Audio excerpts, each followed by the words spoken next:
Hi, it's Matt here from the Retro Odyssey podcast. I just wanted to give a quick note before the episode started that due to some issues with my microphone, there are some audio issues in this episode. Basically, my microphone recorded a lot lower than everyone else's, so I had to use a lot of compression to get everyone's voices back to the same level, which has increased the general noise volume in certain parts of the recording. Hopefully it won't impact your enjoyment that much. It's not a major issue, but you can probably hear it if you're on headphones. So my apologies about that, and I hope you enjoy the episode.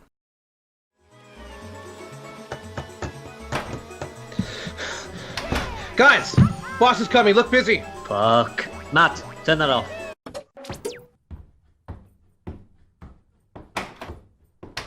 We've got the latest numbers, and they're not good. Modern games just aren't resonating well with our audience. Unless it's Fortnite, the Americans don't even care. We need to appeal to a different country. Well, what about England? Japan, boys! That's where the big bucks are, where the yen is to be found. Did you know their population is 4 times the size of America? I think that's China. I've got you 4 tickets to Japan. You leave tonight. Go get 'em, lads!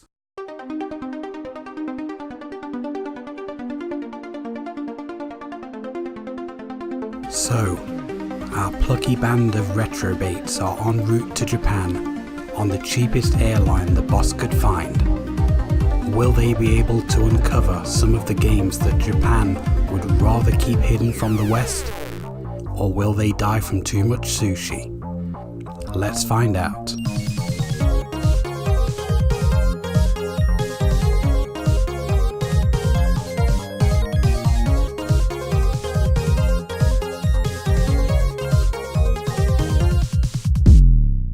Hello, everybody, and welcome to version 2.0 of the Retro Odyssey podcast.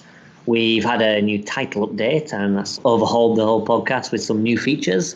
And we've got a completely new user agreement as well that hopefully none of you will read. So I am your host, as always, and I'm joined with my waifus, Stephen, Ryan, and Matt. Hi, everyone. Hello. Hello. Hello. How are you all doing? I am awake. That's about all that can be said. I think this is the earliest I've ever been up on my day off, so Like almost 4:30 here. What are you talking about? it's before 10 here, so. Yeah, fair enough. Time zones and all that. And I work nights, so I Uh, haven't had a lot of sleep today. fair enough. What are you, Matt? How are you doing? Not too bad. I've started new work schedule as well, so I start early in the mornings and I've basically got the rest of the day free after like midday or so. So yeah, it's good. Nice. Fun. I'm coming up to the final month in my work before the summer holidays, which is always a hectic time with end of school year and all that lot. So I'm having a great time. It's not tiring at all. You lie. Right, anyway, one thing that we're going to do a little bit differently to normal as part of this new version of the podcast is we're going to have like a chat about just stuff we've been doing recently. Not necessarily retro-related stuff. It can be to do with modern gaming or just anything gaming related we've done. I believe, like, Matt, you said you've got like a new control stick. Is it the wireless Mega Drive one or something? No, it's not. It's the retrobit ones. They are actually wired. I actually have 2 of them. I have a Saturn one and a Mega Drive 6-button one, and they're designed so that they look pretty much exactly like the originals. I've tested out the Saturn one quite a bit. I've been playing one of the games that we've been covering for this episode. I've been playing a lot with that, and it feels exactly like the original. Does it have extra buttons to cover like things like double triggers and things like that, which may exist in? So it's literally just button to button. Yeah, it is basically exactly the same. Obviously, you can't buy those controllers new anymore. Yeah. So it's good to have, and they've got 10-foot cables as well, Oh, nice. which is really, really nice. I've not had a chance to check out the Mega Drive one yet because I only got that 2 days ago. But I needed a 6-button Mega Drive pad, and I decided, might as well get that one. Are they USB ones? No, they are for the original consoles. Console. Oh, right, okay. All right, cool. So they're literally just new editions of the old controllers. Yeah, basically the only difference is it's got a little retro bit sticker on the back. And a longer cable. Yeah. All right, that's pretty cool. Because like sometimes with, especially with the Mega Drive controllers, the cable's quite short. So having that extra length would probably help. My consoles are basically on a unit in the corner of my room. So often when I need to play a particular console, I've got to take it off that unit and put it onto the table in front of me. Whereas with this, I can just keep it where it is. And like I said, 10-foot cable, so it's ideal. Nice. It's a shame it hasn't got like a little adapter or something that you can use to plug into your PC and make it USB. Because that'd be additional functionality. But I believe 8BitDo have done controllers exactly like that for the Saturn and Mega Drive recently. Well, they don't have one for the Saturn. They have a 6-button Genesis controller. It looks a lot like a Saturn controller. It feels absolutely amazing, and it's all Bluetooth. So if you get a USB receiver, it comes with a Genesis receiver. It can go to any of their Bluetooth receivers. It's kind of great. It feels super tight. It does look a bit like a weird hybrid between the 6-button Mega Drive controller and the Saturn version. It looks like it's all right. I'm not entirely sure about the button layout, to be honest. I think after having used my NES 8BitDo, I kind of like the 4 buttons in that square shape, and I'm kind of used to using that for my Switch games at least. That's when I'm playing this. It's weird that they picked a Genesis, or not Genesis, picked up the Saturn layout, because it feels like they're going to make a Saturn adapter and then give it a firmware update where you can go to Saturn mode. Because it has shoulder buttons too. Yeah, well, no, the thing is with the 8BitDo ones, they have the extra buttons, so you do have the functionality. I mean, obviously they're missing analog sticks, which, obviously is going to be more of an issue, but like, for example, the SNES one, they've got 2 analog sticks jumped on the bottom, and you've got the 2 sets of triggers. So you do have those additional buttons in order to use them with modern games, which it seems like this one doesn't have. It does not have. I can imagine that proves to be a bit more of an issue. I mean, obviously you've got 6 buttons on the front instead of the 4, so that would make up for... Well, that's the thing, is it also has 2 bumpers. Yeah. So that's why I'm saying it feels like they made this... So they do have like 2 bumpers on each side? Yeah, that's why I'm saying this is a Saturn controller as well. It just doesn't have any Saturn firmware. Okay, in that case, I mean, I suppose, when you click in the sticks and that counts as an extra button, those would make up for the additional 2 face buttons. So you're only missing the analog sticks, I suppose. Yep.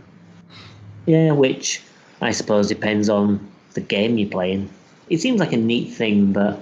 It's also insanely comfortable. Yeah, I mean, if it's a hybrid between the Saturn and the Mega Drive one, the Saturn controller's fantastic, as, you already know. So what about anything else? I mean, obviously you've been using your controller, Matt. What games have you been playing? Just the ones for the podcast or anything else? So far, just one of the ones for the podcast at the minute, which I won't spoil and say what it is. I've played like probably about a dozen playthroughs of this game we're going to be talking about. Wow. And that's all that I've really played with it, to be honest.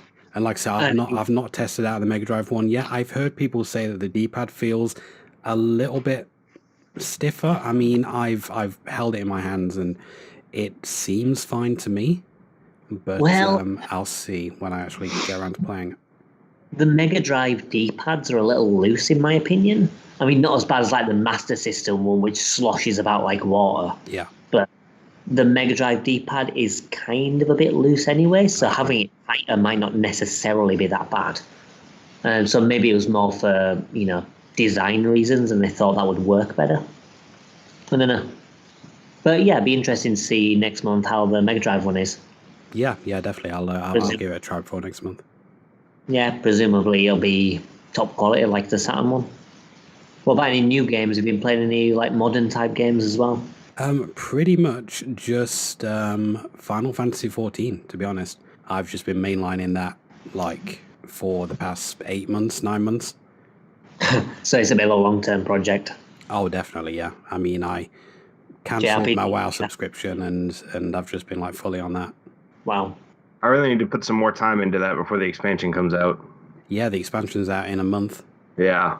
So what's the average completion time then of Final Fantasy 14? It's that an long? MMO, so it's So it's just an ongoing thing. Yeah. Ah, right, okay, so it's not a campaign. Fair enough. What about you guys on the other side of the pond? I haven't played many old games recently, but I did pick up Yoshi's Crafted World, and it is just disgustingly cute. Is it fun though? Because I played the demo, and even though it looks nice, it kind of seemed a bit bland to me. It was like it just goes through the motions and never. I mean, really it's not a super complicated game. It just looks really, really nice. It's kind of a nice casual romp. Yeah. Like, even like, okay, so in Yoshi's Woolly World, the game actually started to get a bit difficult in normal mode. Like, just some of the platforming and trying to, like, if you were just trying to get to the level, it wasn't so bad. Yeah. But if you're actually trying to collect all the things, like, the game could get legitimately difficult. Yeah. And then you had, like, casual mode where you had the Super Dragon wings and you wouldn't fall down pits. And it took a lot of pressure off of those areas. Like, I'm not super far into Crafted World, but normal mode might be as easy as casual mode was. Really? It is very easy. Like, you can still die due to pitfalls, but even when you die, they just go, whoop, you're back. There's no like kind of penalties or anything for. I mean, the penalties for fucking up is one of the things to get a 100% on a level is to have max health. And they put in just enough health so you can maybe take one hit. Like, they have enough the little Heartmans that jump around that you can pick up for health. They have just enough to max out your meter and maybe take one hit, and that's it. Yeah. So if we're going for 100%, you have to, proceed with caution. Yeah, but not that much. But not that much. But, like, bosses are fun. The environments are honestly fantastic to look at because it's all crafted stuff. Yeah. Yeah, I've seen quite a lot of videos of it. It's gorgeous to look at. Yeah. I mean, I would- think it looks pretty, but I was going to say, I would maybe suggest I got it cheaper off of Amazon. They had it for $10 off, so I figured, hey, why not? yeah.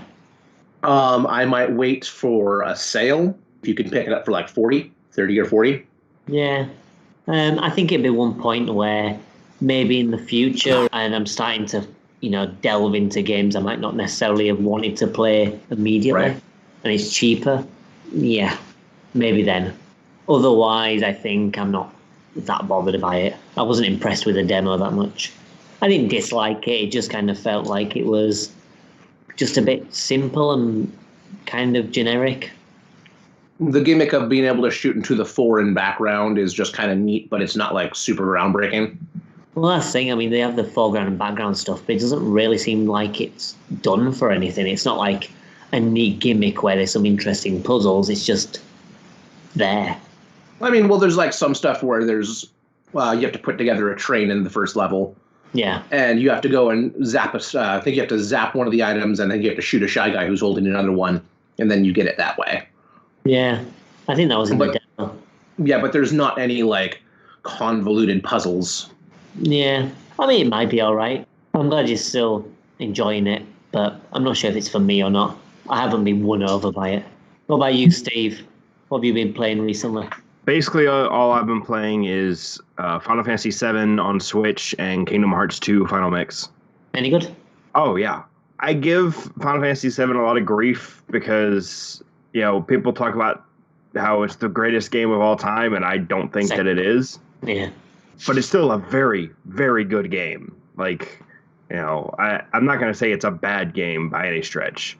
It's not Kingdom Hearts 2 is one that I will defend from everybody because it is my favorite Kingdom Hearts game and one of my favorite games ever. But Final Fantasy VII, you wouldn't defend it so much. No, because there are legitimate criticisms to be had. What they did with that at the time they were doing it was impressive. Yeah. I mean, I know you kind of like look at footage of it today and it's like, why does everyone have hammer hands? And that's like, they didn't have much option. But like the themes and stuff, like, they were talking about, climate change as an issue in the 90s, which, I mean, it's still not being addressed today. So, I guess we haven't learned anything, but Japan's been pretty on top of that sort of stuff for, the past 70 years. yeah. Whereas you've got people like Donald Trump's, denying it even exists. Well, that's a lot of America. Shit, even Mitch McConnell and his weird turtleneck has admitted that it existed, and that mankind is influencing it and accelerating it. Like, he apparently came around and finally admitted it. Yeah. But I guess that's why they're remaking it, because no one paid attention 20 years ago. Now it's critical point. We'd better remake Final Fantasy VII and just remind people that the climate is kind of like a decline. We need to remake Final Fantasy VII, or the environment's going to get destroyed. Right. This is the only thing we can do. I have feelings about the remake. Final Fantasy saved Square Enix back in the 80s, and now it's going to save the world in 2020. Yeah. As for me, I've been playing Battle Princess Madeline. I managed to get back into it and finish it off.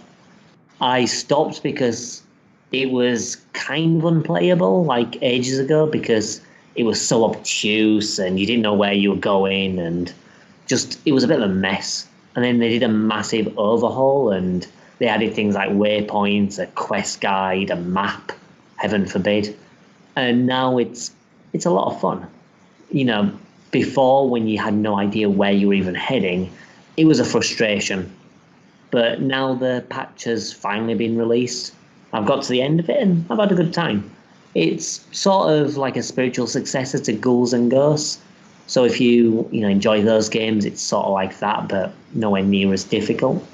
It's a neat little game. I'd probably say it's not worth the price it goes for, but if you see it on a sale 15-20% off, I'd say it's definitely worthwhile. That's the one that we did a giveaway for a few months back, isn't it? Yeah, and at that point, I think they hadn't released a Switch update, because I had it on the Switch, and then I had the codes for the PC version, so obviously those were extra, and I gave those away. But yeah, it's still a pretty decent game, so I'd say that if you like Ghouls and Ghosts, it's, obviously there's nothing really similar these days apart from Battle Princess Madeline, and it is a pretty solid game and a pretty decent game.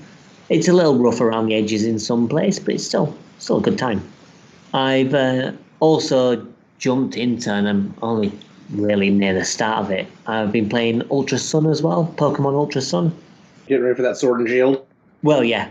I've not actually played Sun and Moon or Ultra Sun and Ultra Moon, so I thought jump in, because Ultra Sun and Ultra Moon is basically like you remember how they used to do the third editions, like Yellow and Crystal and Platinum and all that lot? Mm-hmm.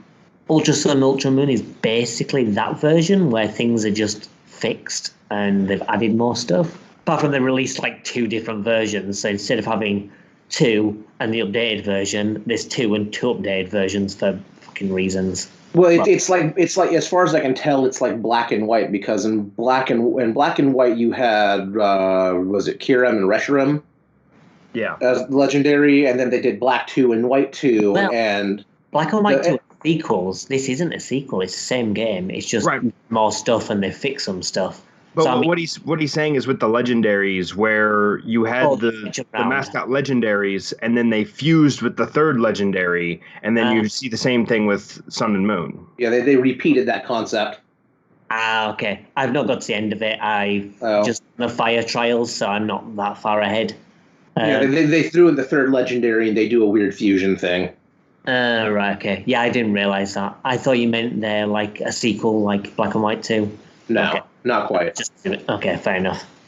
But yeah, I'm enjoying it. There's a lot of problems with the game, like some of the mechanics, like the SOS stuff is a pain in the ass, and the trials aren't necessarily the best, and there are just cutscenes every 2 fucking seconds, and it's like, Jesus Christ, let me go on with it. And it's like, here's how the festival plaza works. Let me waste your time for 5 minutes just doing pointless shit before you can continue with the game. Like, bugger off, mate. But, it's still a good game. I'm enjoying it a lot more than I thought I would. I'm enjoying it more than X and Y. But it does have some problems. How dare you? X and Y was great. Well, I mean, it's enjoyable. It never really did anything special, did X and Y. It was just, I suppose, a solid game from start to finish, but there was no standout moment, in my opinion. and the difficulty was just kind of there. I don't know. I think what I liked most about X and Y was just how insane the main villain is. Because we've had some extreme villains before, but this dude, I can't remember his name. The fashion guy. Yeah, he was just like, what are we going to do here? Well, with Yveltal, because I had Y, he's like, oh, we're going to just reset the universe. Like, whoa, buddy. Hold your fucking shit. Like, you just went straight to 15. You skipped 11. You just turned it all the way around. You rolled it. Yeah. I mean, like, X and Y does have some good things. Like I say, the villain was nuts, and, the new Pokemon were really good, and the multiplayer was pretty good. But just, like, the standard stuff, like with the gyms and the cities and stuff, I kind of felt like none of those were really anything special. But, yeah, I mean, I say Ultra Sun, Ultra Moon. I'm enjoying it so far, more than stuff like X and Y, and definitely more than, Generation 3. But not as good as some of the other generations. Right. So I think that's enough for the pleasantries. Now we're going to move on to something new, one of our new segments. Before we delve into the actual main topic, I think it's time we cover some of the latest news in retro gaming over the last month. So now this is our first proper news segment, which is the news segment, where we talk about the latest in retro gaming news that's happened over the last month or so. So for me, I think one of the biggest pieces of news to come out this month is John Romero's 5th episode of Doom, which is Sigil, I think the name is. It's finally going to get a release at the end of this month on the 31st. So probably by the time you're listening to this, it'll have been released. It's been in the works for like ages, and obviously because it's John Romero, it's been delayed to fuck due to various reasons. I think he wanted to delay it until the physical version was ready to go. But yeah, so we're finally getting a 5th episode of the original Doom. It's going to be a proper Doom mod and everything, so it's going to attach to the original. I imagine you're pretty excited for it as well, Matt? Yeah, I'm definitely looking forward to it. As you know, Doom is one of my favourite games of all time. And you don't say. It's really, really, really nice to see like new stuff coming out for it now. Especially like official stuff. I mean, I suppose it's not official, but it's John Romero, so it might as well be official. Yeah, as official as it's going to get for that particular game engine at this point. Yeah, so we'll see how that is. I imagine that we're going to talk about it next month after, we've had a chance of playing it. I mean, I'll definitely play it, and obviously you will, Matt. It's free, so why the hell not? Let's just hope it's as good as episode 4 of Doom, which was another additional one they end up doing, and that's actually my favourite episode of Doom. Not exactly sure when it's going to come out for download, because it has shipped. The physical product is shipped. Yeah, the physical one's shipped, and the download one is going to be on the 31st, so end of the month. 31st is that. So not too long to wait. On another piece of news, we've also been getting more information on the Mega Drive Mini. Ryan, have you got the list of games you said? Well, I do. I think there are 30 that have been released at the moment. So do you want to put down as what we've got at the moment and see if it looks good or whether it sounds shit? Yeah, we have 30 of the 40. We got Echo the Dolphin, Castlevania Bloodlines, Space Harrier 2, Shining Force, Dr. Robotnik's Mean Bean Machine, if you're into those puzzles and whatnot, Toe Jam and Earl, Comics Zone, Sonic the Hedgehog 1 and 2, Altered Beast, Gunstar Heroes, Mickey Mouse Castle of Illusion, and Mickey Mouse World of Illusion. And that was in the era where Disney games were usually pretty fucking awesome. Thunder Force 3. Wow, I can't actually read that. Fantasy Zone. Super Fantasy Zone. There we go. Has a pumpkin on it. That is very difficult to read with all those colors. Shinobi 3. Streets of Rage 2. Earthworm Jim. Contra Hardcores. Landstalker. Beyond Oasis, which I've heard is a great game. Yeah, I've got the Saturn sequel. It's really good. It's basically like Zelda, but with Aladdin. Mm-hmm. Ghouls and Ghosts, Alex Kidd and the Enchanted Castle, Golden Axe, Phantasy Star 4, Street Fighter 2 Special Champion Edition, which I have a comment about that in a second, Mega Man The Wily Wars, which is kind of a big deal because as just Mega Man has like that game happened and sort of disappeared, and it's really just a compilation of Mega Man 1 through 3. I think you own a copy of it, don't you, Adam? Yeah, I mean, it's basically like a remake of Mega Man 1, 2, 3, and then there's a bonus Wily Castle with unique ones to that game. But like it's a completely different engine as well, so it feels different. So all the things like the pause trick from Mega Man 1 you can't do because it's just a new engine. But then things have been slowed down and it's been remade, properly, so it's completely playable and it's really good. They've even redone the music and everything. But Capcom just kind of ignored it after the Mega Drive. Yep. It was released on the Sega channel and then over in Europe physically. And that's all we've ever heard about it until now. So I'm quite excited that that's going to be on it because people will be able to play it. We're going to round off this list here that we have so far with Sonic Spinball, which is a good time. Vector Man, which I'm excited about because Vector Man's kick-ass. And Wonder Boy and Monster World. And 10 more to come, so... It's a nice list, really. I mean, I just thought with 40 games, most of them would be the stuff that we always see on the Mega Drive collections. And, you do have that to an extent. Oh, yeah. But then there are also some games like, noticeably for me, Castlevania Bloodlines, Mega Man. There are some games which you just kind of think, okay, fair play to you. Those are some really, really impressive games that I weren't expecting to be on there. Is this the first time that Disney games have appeared on one of these compilations? I think it is. I know the Nintendo Minis didn't get any Disney games. Yeah, I don't think they have been re-released, apart from, obviously, you've got the remake of Castle of Illusion. I don't seem to remember them ever being on one of those compilations. We'll have to wait and see what the final 10 games are. I wanted to make a comment about Street Fighter II because the Japanese version of this game is coming with one 6-button Genesis controller. The US and I believe European releases are getting 2 3-button controllers. So I don't know if you've ever tried to play Street Fighter with a 3-button. Yep. It's not going to be the best time. It's not a good time.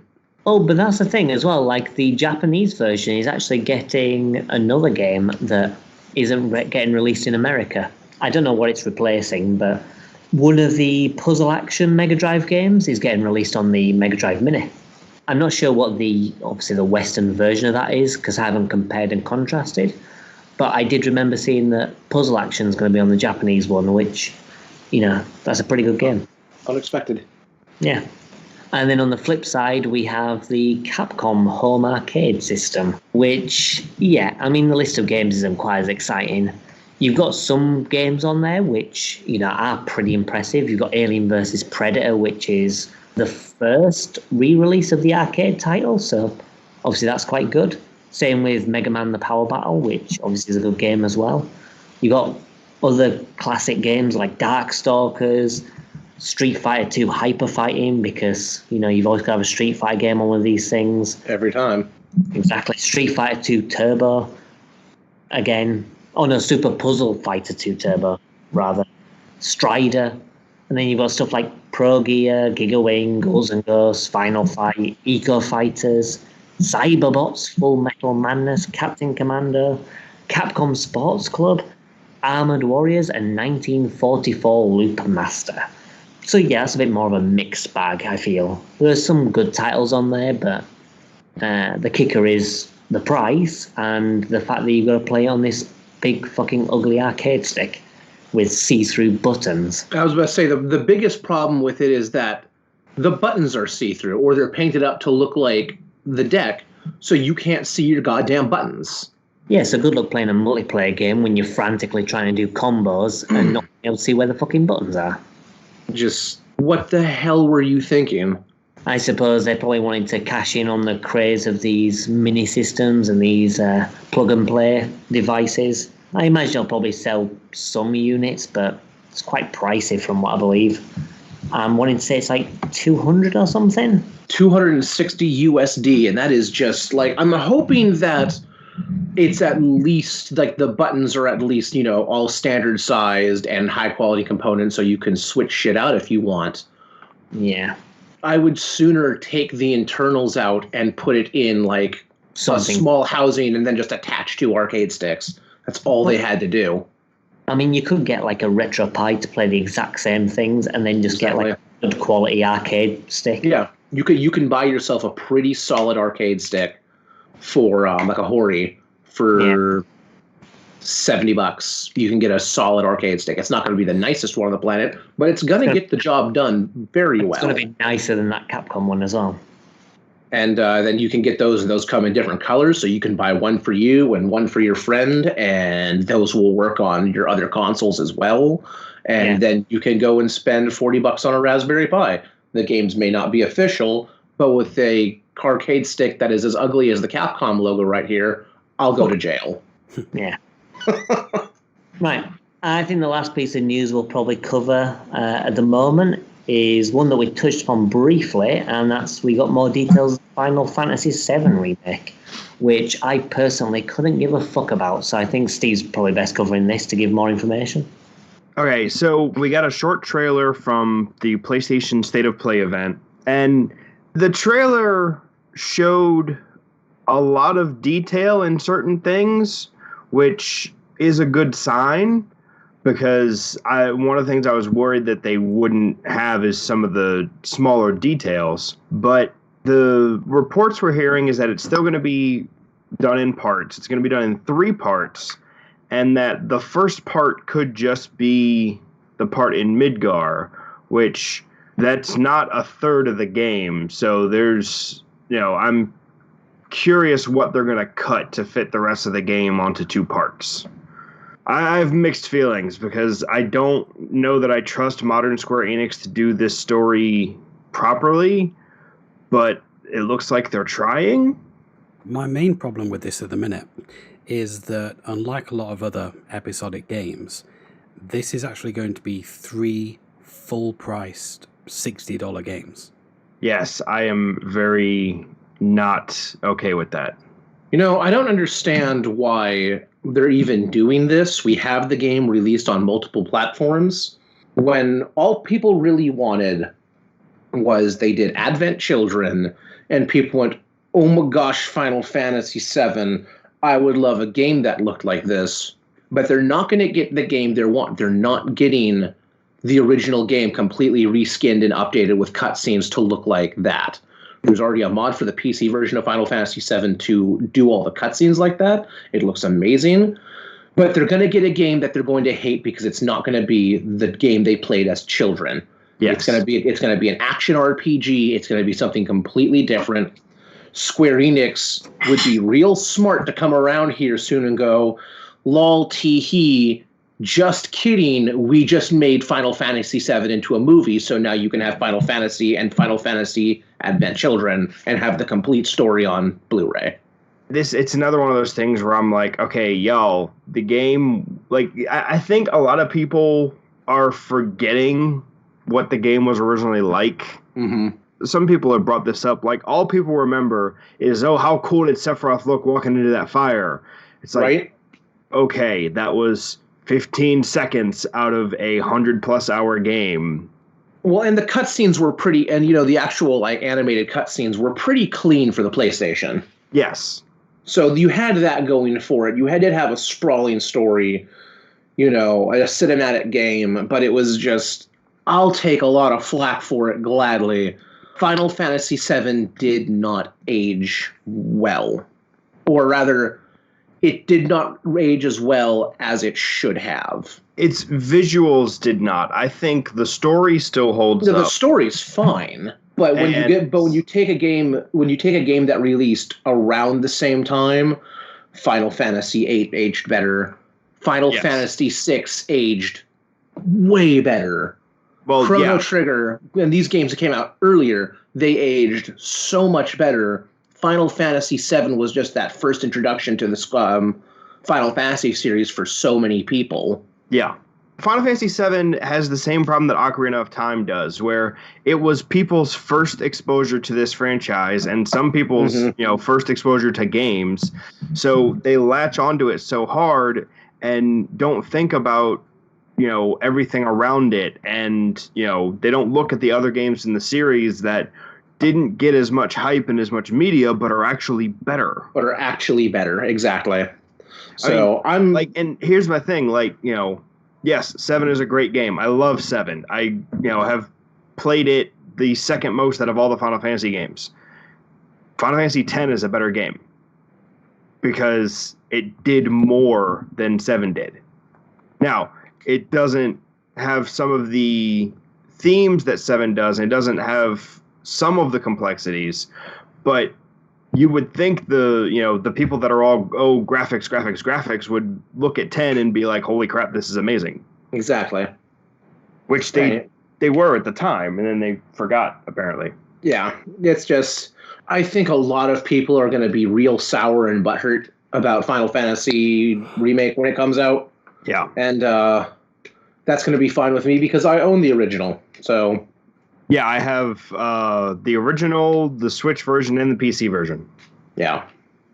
Which, I got to tell you, the Switch port is fantastic. Those extra cheats, quote unquote, make the game so much better. So much more tolerable. Yeah.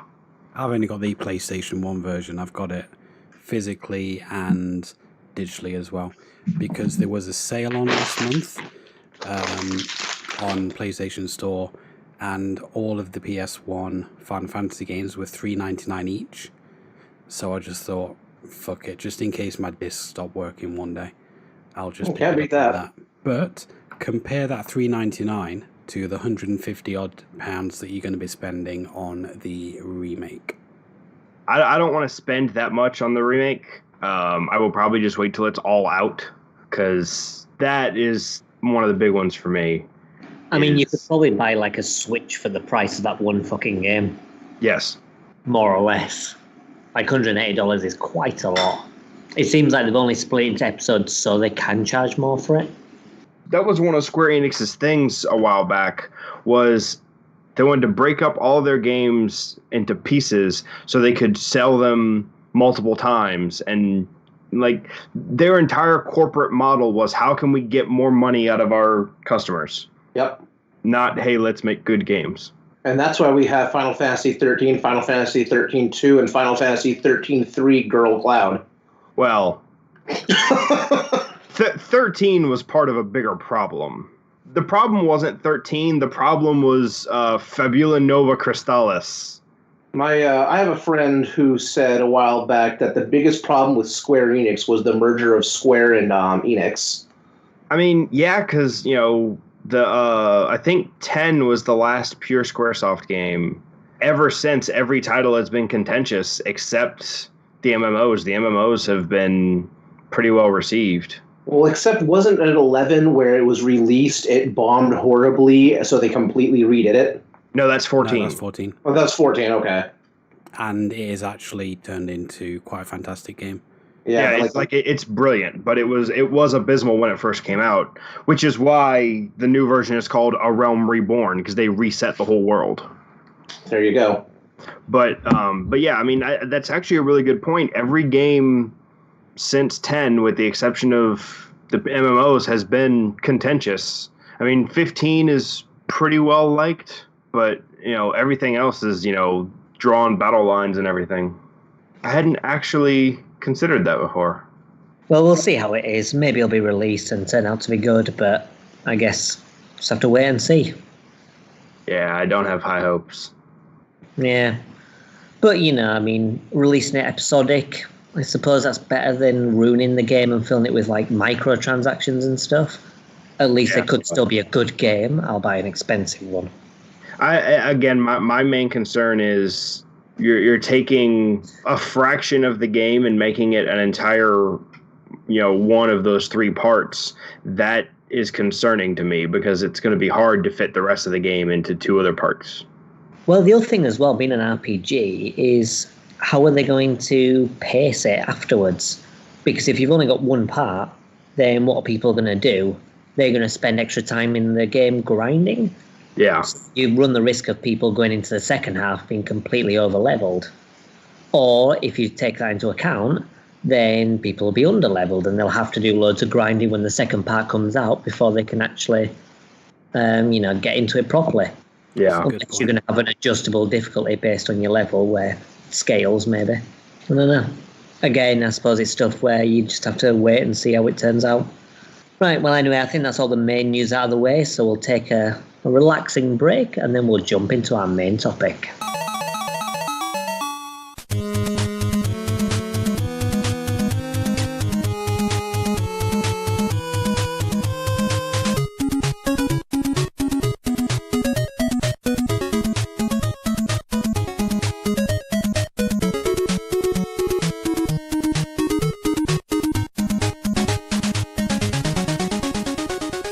Okay, well, I hope you enjoyed that excellent piece of music that we had over the interlude, and that'll bring us nicely into our main topic for the month, which is games that were exclusive to Japan.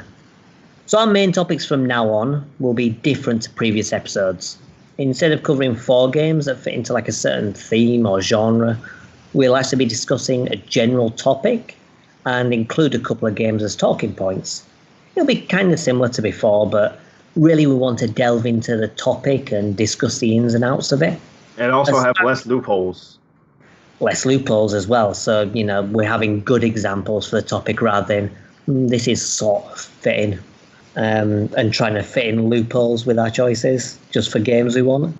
But yeah, the topic this month, I think it's wise to probably split into 2 separate chunks. So we've got games exclusive to Japan, and I think having ones that are, not only accessible to Western audiences in terms of like the language barrier, so either they're in English or have very little that need translating. And then on the other side, we've got games that are like really Japanese. So either they've got like a lot of text that need translating, or they're just games that maybe Western audiences wouldn't get, like really weird and Japanesey, shall we say. Yeah, and we've kind of got one of each this month, haven't we? I mean, one of them is very accessible with not a lot of text, and the other one you struggle just to make head nor tail of. I mean, you work it out, but... You can work it out. It's enough to kind of get by, but... there is a lot of text that needs translating and it's strange. I mean, I think we'll leave the strange stuff until later and kick off with the more straightforward stuff. We'll start off by jumping into the first game choice. So that game's Getsu Fumaden. It was released back in 1987 for the Famicom and was developed and published by Konami, who were of course famous for Castlevania. The story is that a demon lord has returned and it needs to be slayed. If that sounds familiar, probably sounds exactly the same as Castlevania. And yeah, it is. The game's quite Castlevania-ish. I mean, I don't know about you guys, but I got a sort of a feeling of Zelda 2 mashed with Castlevania, but with like none of that RPG stuff. I mostly just went, oh, it's Castlevania. Yeah. Yeah. Once you're into the 2D stuff, it's very Castlevania-ish, apart from... like everything just comes straight at you. Like it's Castlevania, but not as good. Yeah, basically. It does have that kind of Castlevania design, but everything just comes at you in waves and you don't really have much chance to deal with it. But it's that kind of style. Well, yeah, and it was a weird thing, too, because, like, immediately, okay, so your weapon is kind of slow, but it cuts in a huge arc. You have your sword and it just goes swoosh all in front of you, making it already a more effective weapon than the whip. And in Castlevania. And hit at the same time. Yeah, you can do it's a better combat than Castlevania. But they went, what is the worst part of Castlevania? I think it's the Medusa head. Everything's a Medusa head now. Everything flies in a wave pattern. Well, it's not just that. I mean, you've got the big Medusa head type things, but then you've got like the enemies, like the pregnant clown things that give birth to eggs that fall along the floor. I don't know what the hell they were. But like they come straight at you and there's not really that much opportunity to kill them before they actually hit you, normally by touching you. So the only chance you've got of killing them without getting hit is to like stay on a high ledge and just kind of chop at the head. Mm-hmm. I mean, the way this is sort of different, though, is that you've got more of a health bar. Like with Castlevania, you die very quickly. With this, you've definitely got a lot more leeway. And you can pick up health by collecting the souls of the people you've killed. So in that sense, it's a bit more forgiving. But it also feels like they do that because you're going to get hit. It sort of feels like they've just put it in there just to make the game playable. Right. I did take notice immediately of a couple things, and that is sound effects primarily. And I recognized a handful of those sound effects from TMNT, including the pause screen. I don't really remember TMNT. I didn't notice that. I blocked that from my memory, but the when you hit pause, it has the same little pause chime from TMNT, and there's just a lot of like the attack sound effects are the same. Yeah. And it makes sense because they're Ultra is Konami, so they've probably just reused a lot of kind of assets and a lot of ideas. I'd say the game itself feels a bit Castlevania. They use the sound effects from TMNT, so they've probably just borrowed from other resources that they have at their disposal. And it's funny, like a game like this, it makes me wonder, why wasn't this ported to the US? Why didn't it ever get out of Japan? I mean, it feels very Castlevania-ish, which obviously was big in the West too.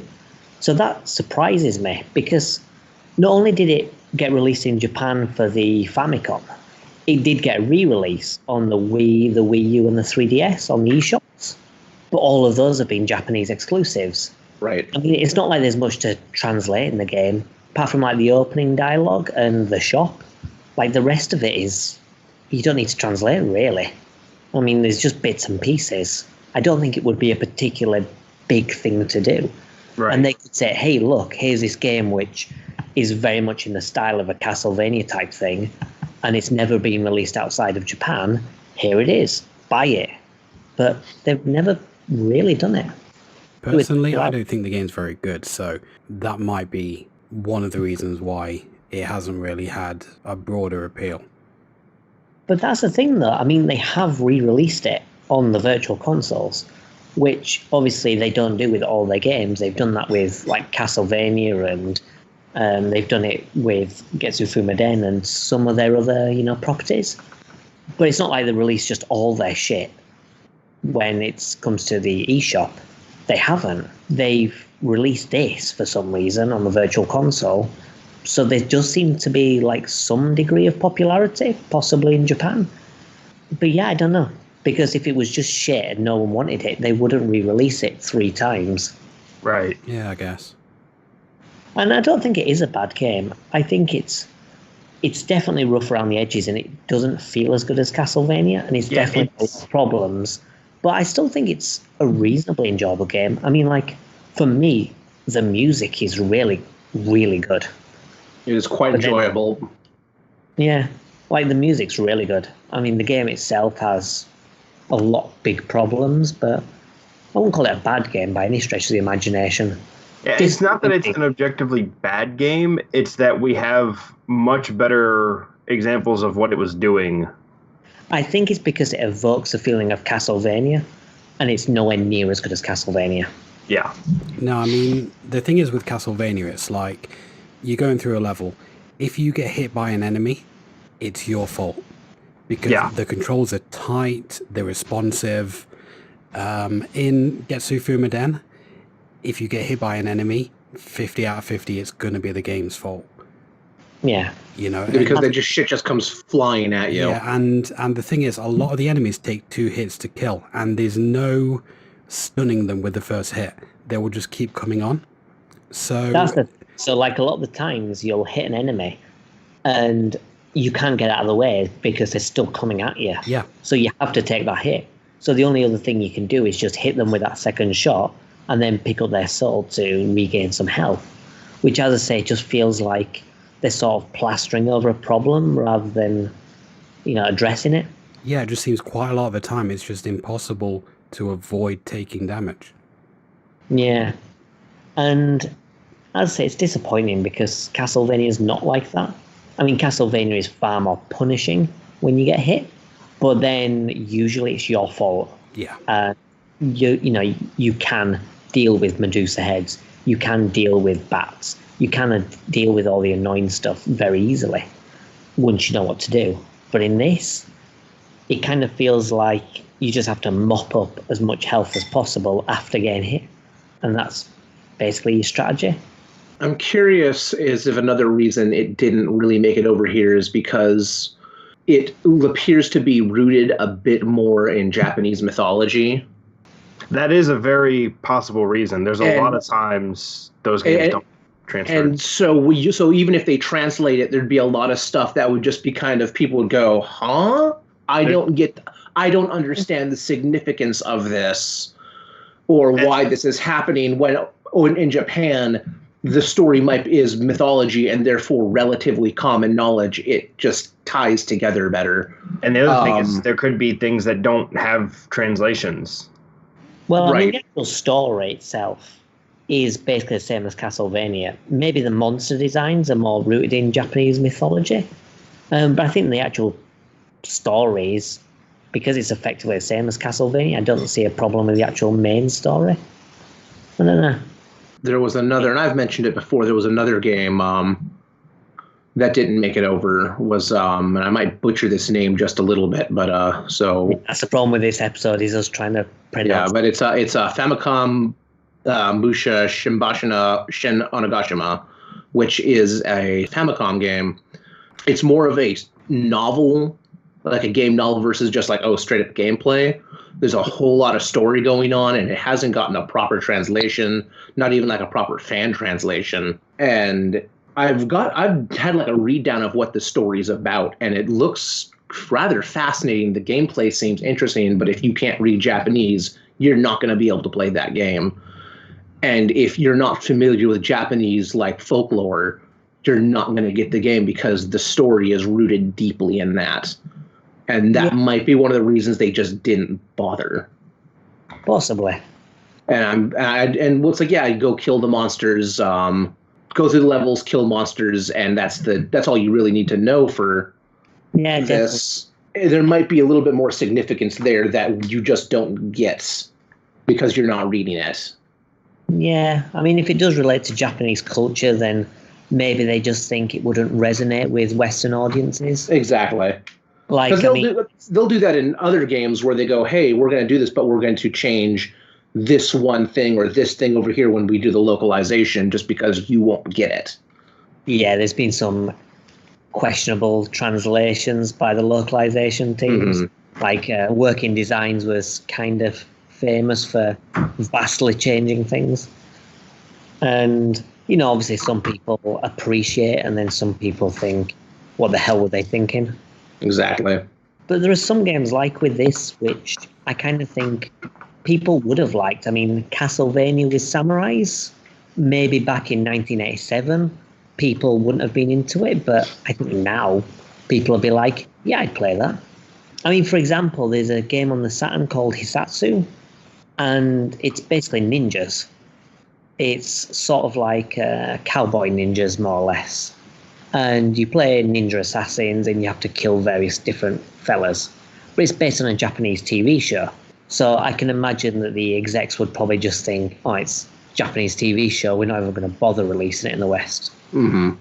But then again, obviously the Saturn had different problems with the American market, so there could very well be other issues in that.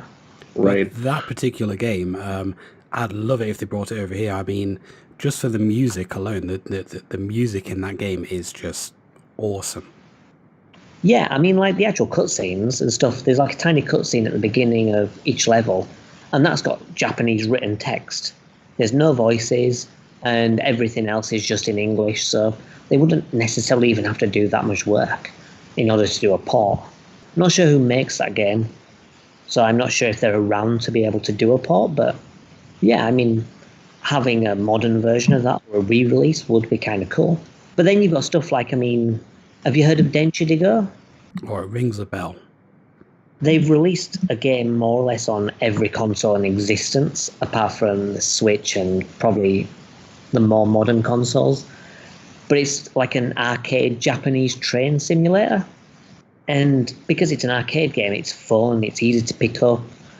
But yeah, you can just imagine like the execs thinking people aren't going to want to play it.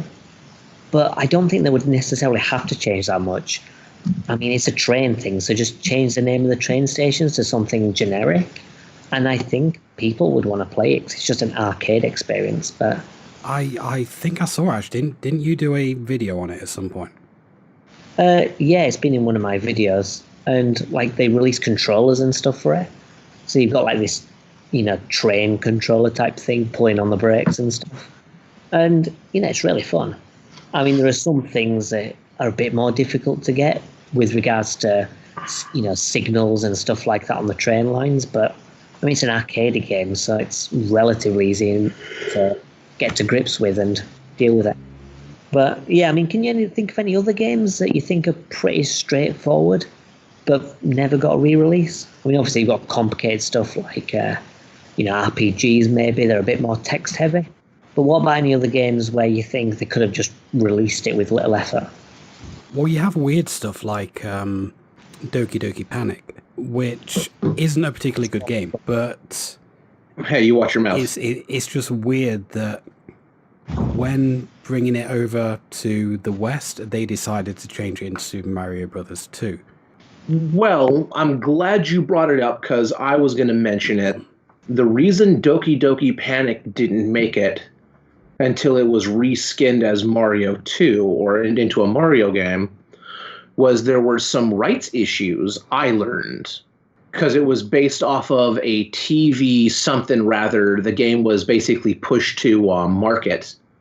It was a marketing tool for this like yearly TV event they were doing, and they weren't able to, like, the game came out and they weren't able to basically secure licensing after that, but they wanted to make a Mario game. So they're like, hey, Nintendo made this. Let's just reskin all the assets, or most of them. So it's basically like the opposite of Die Hard Arcade, where instead of not wanting to use the license, they'd use the license after for the West and just stuck Die Hard on it. Yeah, basically. I mean, instead they went, oh, we're not going to use this, so let's just put Mario on it that everyone can be familiar with. Yeah. They're also the thing where they thought the actual Mario 2 was too hard for us. Which, I'm sorry, like, Lost Levels gets really hard. There are some just wicked hard jumps. But some of the levels in Super Mario Bros., like our Super Mario Bros. 2, are a lot harder. Yeah. But it's kind of weird because there are a lot of games where they are pretty hard anyway, and they still get, they still see it through to the West with no problems. But then, obviously, like, as you say, the original Super Mario Bros. 2, they thought, too hard, we'll just release something else. Well, and I think that is more a result of the time period, because we had just gotten video games back up and running in the West. Yeah. I think obviously as time went on, that wasn't a factor because they realized, hey, there's, the Americans aren't that dumb. Yeah. I mean, like, next generation, you've got the complete opposite. If you think of Streets of Rage 3, Bare Knuckle 3 was pretty much the same difficulty as the second game. And then they released it in America and Europe, and they just made it balls to the wall hard for no reason. So the Japanese version is actually a lot easier. And weird. No idea why. That seems to be a recurrent theme, actually, for games that are ported over to the West from Japan. The Japanese ones always seem to have extra concessions for accessibility and difficulty. They always seem to be like that, a little bit easier. On the 8-bit versions, obviously you've got stuff like Super Mario Bros. 2, but then you've got Mega Man 2, where Mega Man 2, in America, you've got normal and hard mode, which the hard mode is the regular mode in the Japanese version. So it kind of feels like initially with the NES and what have you, the Japanese versions were a lot harder, and then in the next generation it's sort of switched around for God knows what reason. Because they can. Yeah, I mean, more modern games generally do have kind of like an easier time in the Japanese versions. I mean, a lot of the Resident Evil games do actually have those extra concessions in the Japanese versions. Yeah, the Japanese version of Resident Evil 1 on the Saturn, you've got auto aim, for example, which isn't in the Western version. And then I know, like, Perfect Dark and GoldenEye, the hardest difficulty mode is a lot easier because you've got like extra body armor and stuff. So yeah, it's odd how things have changed. But also as well, there are some games, just going back to like Japanese exclusives, there were games that got released, but like way after the fact. I mean, Stephen, I remember you mentioning like a while ago about a game that took forever just to get a re-release. Was it like a Final Fantasy game or game or something? That was like 14 years and they finally did a re-release of it. I think what I mentioned was the Final Mix version of the Kingdom Hearts games. Yeah, it could have been. Yeah, I think that was what it is because The only other thing that I mentioned frequently is Seiken Densetsu 3, which is one that we've never gotten, but it's one of those that it's the sequel to Secret of Mana, but it's one of those that you cannot play if you can't read Japanese or have the translation that was done by fans. So that's not being released again? No. So that's basically like Mother 3, where people want it, but it's just not happening. People want it, have translated it, and told Nintendo, hey, use our translation, and they won't do it. Right. Because they hate money. It's strange as well, because sometimes you can get like a large fan base, and they will basically do a port or a remake or something.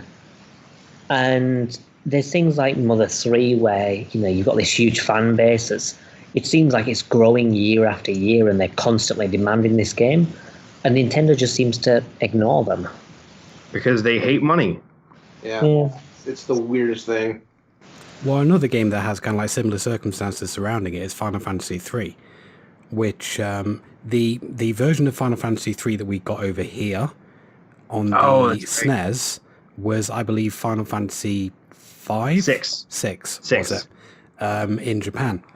And it took them such a long time to actually release the original Final Fantasy III over here. Even on the PSP, there is no physical release of Final Fantasy III. I had to import a copy. Now, you can play it on the PSP. The PSP is region free, and it has fully English text when you play it on a Western PSP. So it's kind of like, why are they so reluctant to release this one particular Final Fantasy game? All the other ones you can go out and buy in the shops. But it wasn't until so many years later when they actually thought, okay, maybe we'll bring it out on the DS. And they finally brought it out. 2006 that we finally got Final Fantasy III. It was the only one we didn't have at that point. But like I said, they did have a translation. Because I have the PSP version, the Japanese PSP version, and it plays in English. That's because the PSP version was basically the DS game. Like, it's the same game. It wasn't even possible for us to play until 2006. Well, okay, possible for us to play and know what's going on. It's just weird that they kind of like take that extended amount of time to do it on such a popular series. A lot of what they did was when they re-released 1, they would do 1 and 2 at the same time. I think that's the only reason we had 2 in any form, because a lot of people like to just abandon 2. So I think, we already had 4, and they gave us 5 in, I think it was like the late 90s when we got the PS1 versions. But for some reason, when we had 5 and 6 paired together on the PS1, and then for some reason we got 4 and Chrono Trigger instead of 4 and 3. Final Fantasy Anthology is 5 and 6, and Final Fantasy Chronicles is 4 and Chrono Trigger. I still don't understand why when they could have just put 3 in there. Yeah, and you've got Origins being 1 and 2. Yeah. I don't know. It's weird. Yeah. It's kind of strange how they do. I mean, it leads us nicely into the next game, to be honest, because this is a game that I don't think it had like a massive fan base, but it must have had something, because after the game, it managed to get a manga, and then it eventually got a remake. But like the remake was completely different. That game is Baroque, which was how would you describe this? Like a first-person RPG horror dungeon crawler? It's just stuff. It's weird as hell. I mean, I can completely understand why they didn't release it in the West. I mean, obviously with the Saturn, you've got the Western market, so, that's understandable where it is. But you'd have thought, PS1, it could still have been a possibility, but obviously they didn't because it was weird as hell. But they did eventually release it in the West. I mean, they changed it quite a fair bit because they did a remake, and what was that on? It was on the Wii and... It was on the PlayStation 2. PlayStation 2 as well. PlayStation 2, and we I think did the GameCube get it at the same time with the... I don't think it was on the GameCube. I think it was a Wii. So, they changed the gameplay a fair bit. So, it had, a third-person style, and... you could switch back to first, though.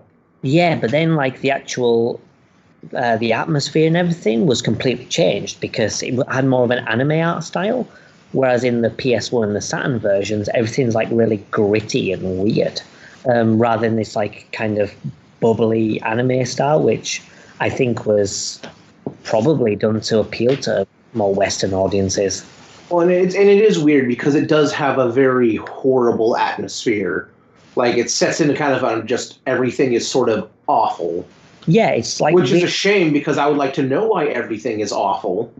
I mean, from what I gather, I've not looked into the story because that would be too easy. I like trying to piece together what I think of it. But it seems like it's some kind of purgatory or something, or some kind of hell maybe. Because you get dumped into this world and there's sort of angelic-looking figures outside this tower. And then you enter the tower and you have to fight your way through it. And then when you die, there's a cutscene that happens and it shows you sort of getting rejuvenated. And then you get dumped to the bottom again. So it feels like this sort of cyclical story where maybe you're undergoing some kind of punishment or something. So it seems like a kind of a hellish landscape. Oh, yeah, it is fair. You forgot in your genre list that it is also a roguelike. Yeah, definitely, because it's got procedural generation, so like every time you play it's different. I mean, it's not vastly different because it kind of looks sort of similar, but like the layout of everything is different and the items and weapons you pick up. The story, I reckon, is completely incomprehensible. It's all in Japanese, got no idea what they're saying. Yeah, it's all in Japanese, so it's kind of hard to pick up because it's such a weird game anyway, so you've not really got that help. And you're picking up these items, and there are some kind of clues, like weapons have got a sword symbol next to it, and you've got like a number representing the power. Yeah, I was gonna say, thank God for the occasional like defense, like the DEF2 and ATK and stuff, and like your standard, those being in English, because like otherwise I would have been. I didn't play very much, but mostly because I couldn't understand what the hell was going on. But it would have been almost completely unplayable if I didn't know what I was looking at. I would have had to punch everything to death. Definitely. I mean, like, there are little armor symbols next to, like, clothes and stuff you can use. And you've got the stats of it, which, again, helps a little. But then other stuff, apart from stuff that says, like, plus vitality, which I assume is, like, healing stuff, other stuff, you press it and maybe something noticeable happens. Like, there's one that came up with, like, these green lines in a cross. And it looked like, the start of RoboCop where they're tightening the visor scans? It looked like that. And I had absolutely no idea what it did. I just know it did it. So, maybe it's something that you can find, in a guide somewhere maybe for the remake. But there are just like a lot of items and you just have no clue what they do. So aside from like armor and weapons, you're pretty much left on your own. I mean, personally, I think it adds to the horror atmosphere because you're sort of wandering around without knowing what's happening in this strange world. So I do think it adds to the horror atmosphere, but... Accidental enhancement. Well, yeah, but it makes it bastard hard. I did go and flip through a little bit of gameplay of the Wii version, or one of them, and where it was all in third person, and it does, everything's a little bit more not as horrible. But some of the characters, some of the NPCs are still just awful. Yeah. But the biggest difference between the two that I can tell, because even the remake versions even use a lot of the same sound effects, like the attack and walking sound effects are all the same. They just ported them right over. And the world doesn't look terribly different either. It's a little bit more crisp. Those monsters with the big titties? I didn't see that part. Because like one of the first monsters that at least I saw during my playthroughs were these big green mutant fat ladies with the boobies hanging out. Yeah, and they poison you, don't you? Yeah, so that's certainly interesting. And I ran into flying fish. I can't imagine that on the Wii for some reason. I can't imagine Nintendo allowing it. But one of the biggest differences right out the gate was the music. They redid the soundtrack. Yeah, because there's not really much of a soundtrack on the Saturn version. It's more atmospheric. I don't know about the Saturn. I was emulating on PlayStation. Yeah, I think they're both the same, the PS1 and the Saturn version. I believe they are, but there is, like, the soundtrack is not super, it's not like this big thing, but it's there and it's very...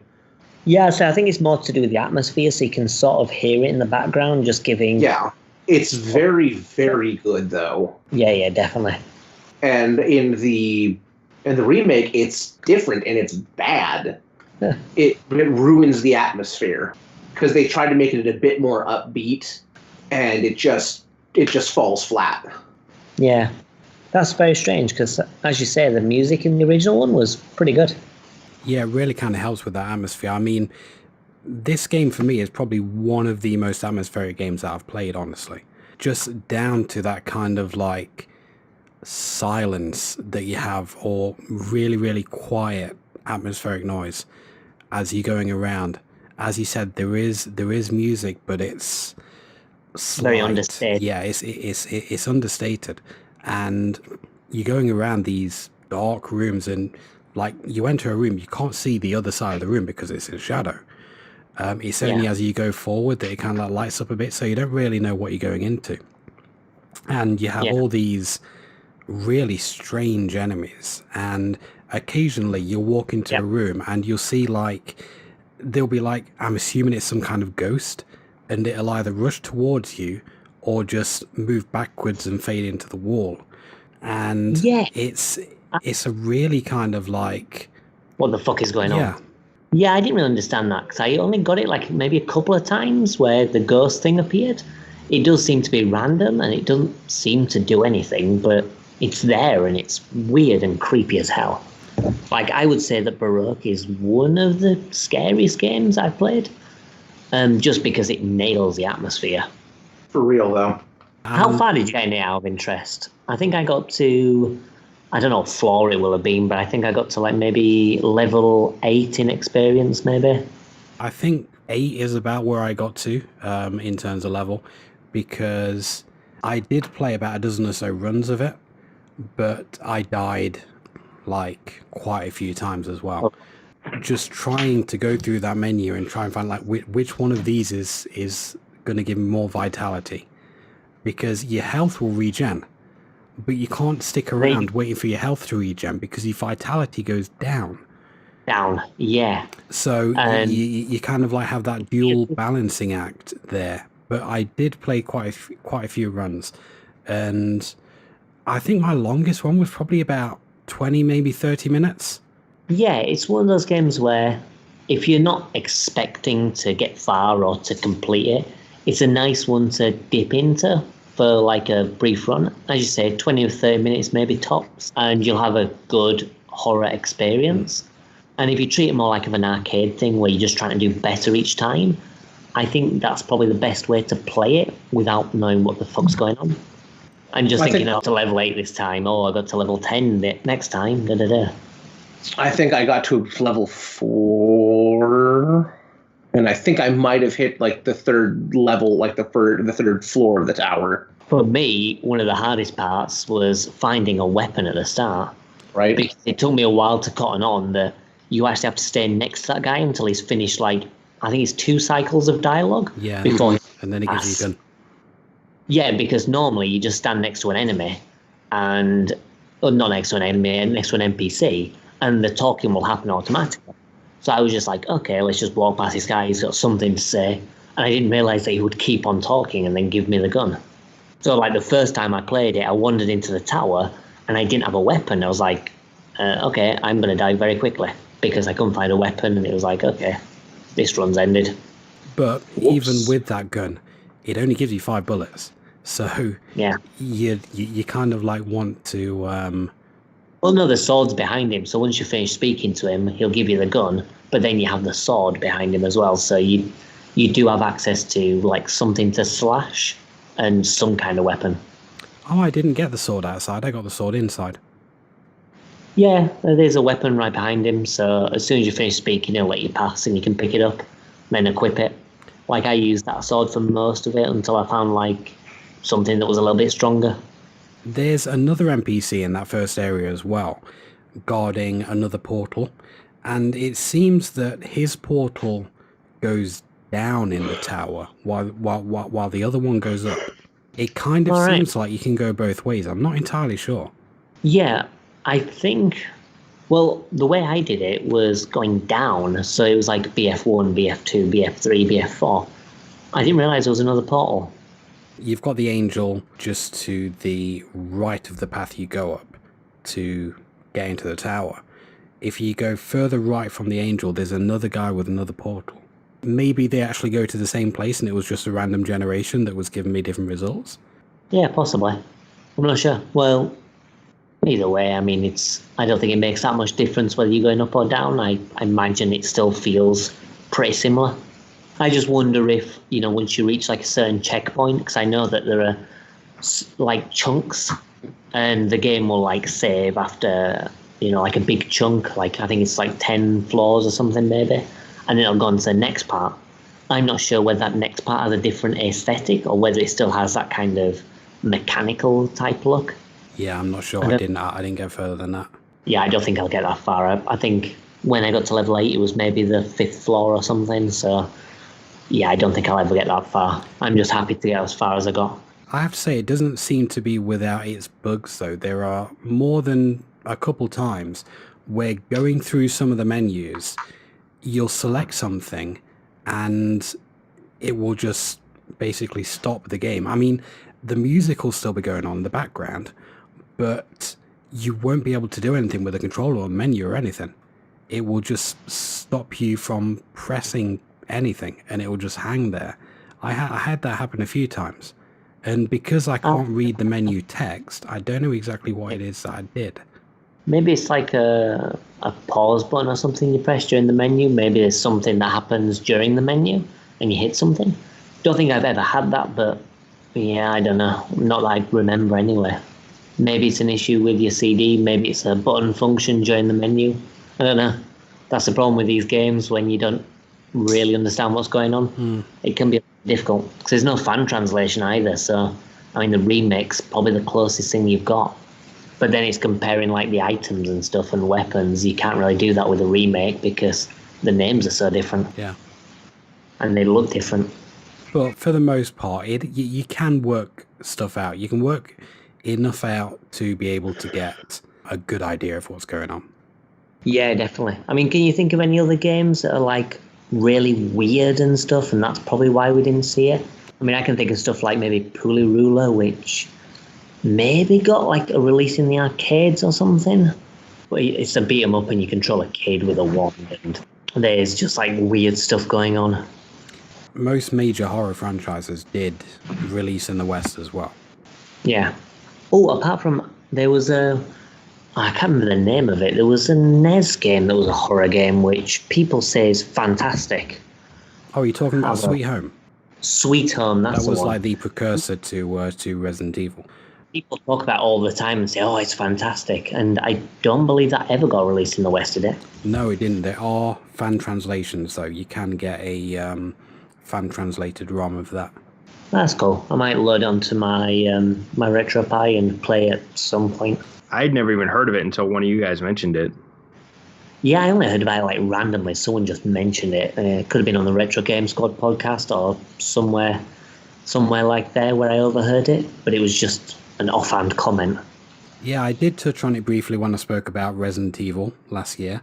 But it is basically a mansion exploration thing, and you have a team of people and you can choose which character to control, and you can move about to kind of like different areas of this mansion. You don't have to stay together, you can split up and you choose which character to control, and it's an interesting little game. You can kind of see how Resident Evil was kind of born from that idea. Okay, so there's one game I can think that was just way too weird. I'm really sad it didn't make it to the US.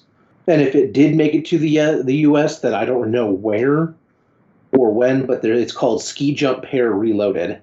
Ski Jump what Reloaded? Ski Jump Pair Reloaded. Like, pear is in the fruit or pear is in two items? As a pair is in two. Okay. And I guess it started off as a pachinko machine thing, but it got ported to a proper game on PlayStation 2 and I think PSP. And it's a ski jumping game, and I can't explain it because it's two people on skis and like you do tricks, like tricks happen and stuff, and I've only watched the game be played, and it's the most ridiculous thing I've ever seen. Like one of the jumps is there's 3 people on this huge set of skis, and it's 2 people and then a little person, and they're going down the ski slope, and the dude on the back grabs the little person, hops off the skis and starts running behind, throws the little guy like a football, to which the person who is now midair catches the little person, lands, and then spikes him in the snow. And this is a real game. Yeah, it sounds about right. And I'm pretty sure it never ever got an official release, but that is the PSP region locked? No. Well, then if you have a PSP, you can get it on that. But as far as I know, it was only released in Japan. One that wasn't released for a while, but we did eventually get was the first Mother game. I mean, we didn't see that until a couple of years ago. Because what they did, they released Earthbound, and then people were scrambling for Mother, and they did... What did the fan translation call it? It was like... The fan translation was Earthbound 0. I mean, that's the good thing, really, is that some of these games are exclusive. They do find eventual release. I mean, I just say with like the Mother games, they eventually got a release. Another title as well, Sin and Punishment for the N64, was something that people were after for ages. And then it got a Wii re-release, I think. Yeah. So, you do kind of get these releases far after the fact. Final Fantasy III is another example. So, I mean, they're not out of the question, no matter how old they are. As long as the company still exists, there's still a possibility we might get it. Yeah, so give us Seiken Densetsu 3, Square. Yeah, could happen. It frustrates me because they put out a collection of Final Fantasy Adventure, Secret of Mana, and Seiken Densetsu 3 on the Switch in Japan.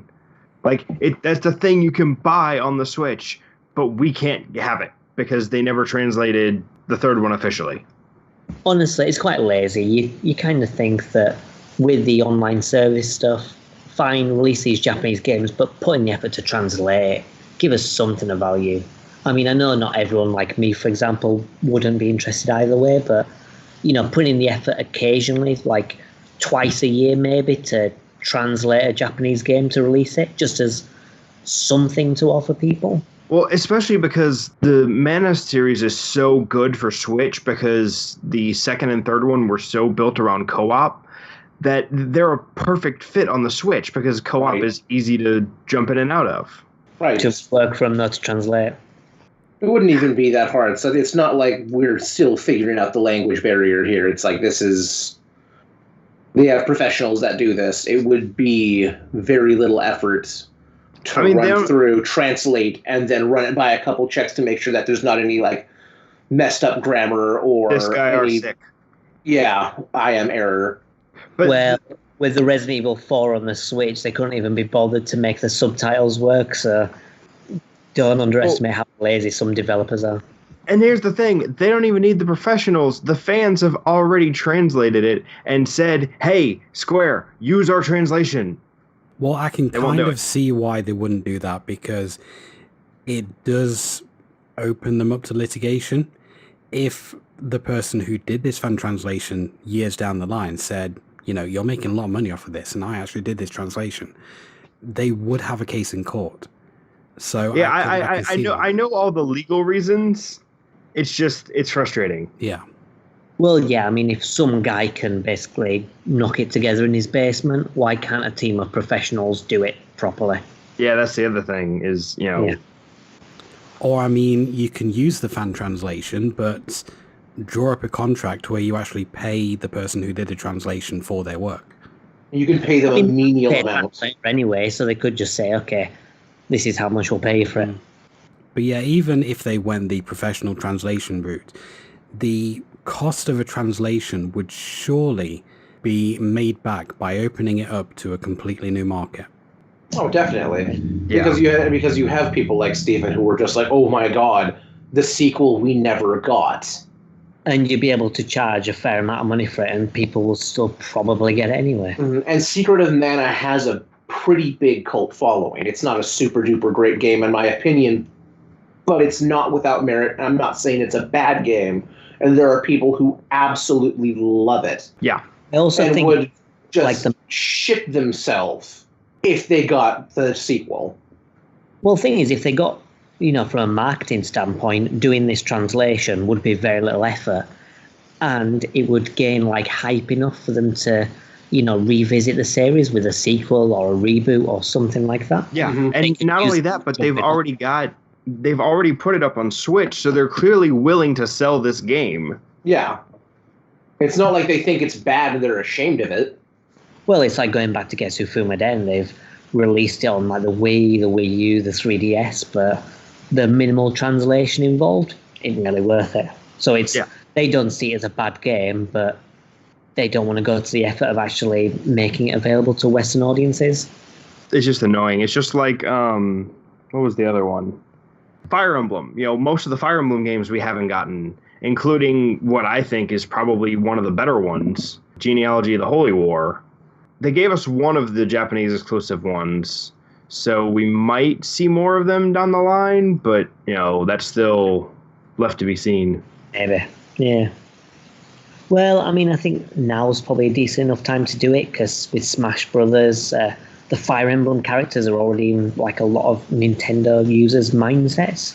Yeah. Because people know them through that series, Marth and Roy and stuff are the ones that I've got in my mind because I grew up with Smash Brothers Melee. So those characters are well-known characters to me, even though I've never played a Fire Emblem game.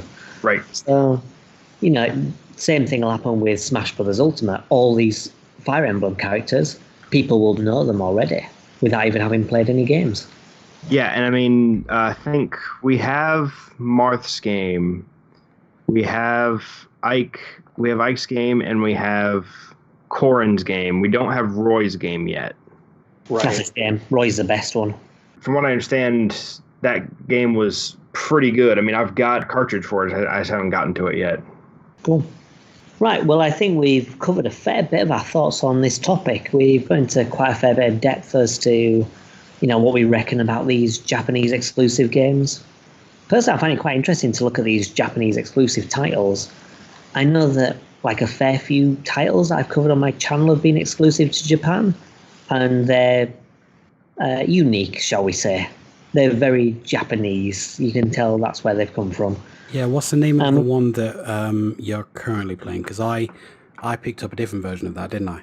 Yeah, you did. And that's another Japanese exclusive title as well. Ninja Jajamaru-kun. Yeah, I wasn't about to pronounce that myself.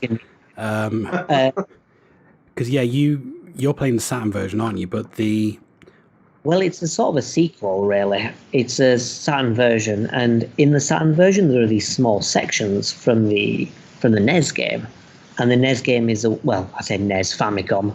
The Famicom game is the one that you've got. Yeah, because I watched your videos. I saw it and thought, I really don't want to play that Saturn version, but those bonus levels look cool. So I found out that the Famicom versions were essentially the Famicom version is what the bonus levels are, basically. And I found it online for £3. So I thought, why not? Why not?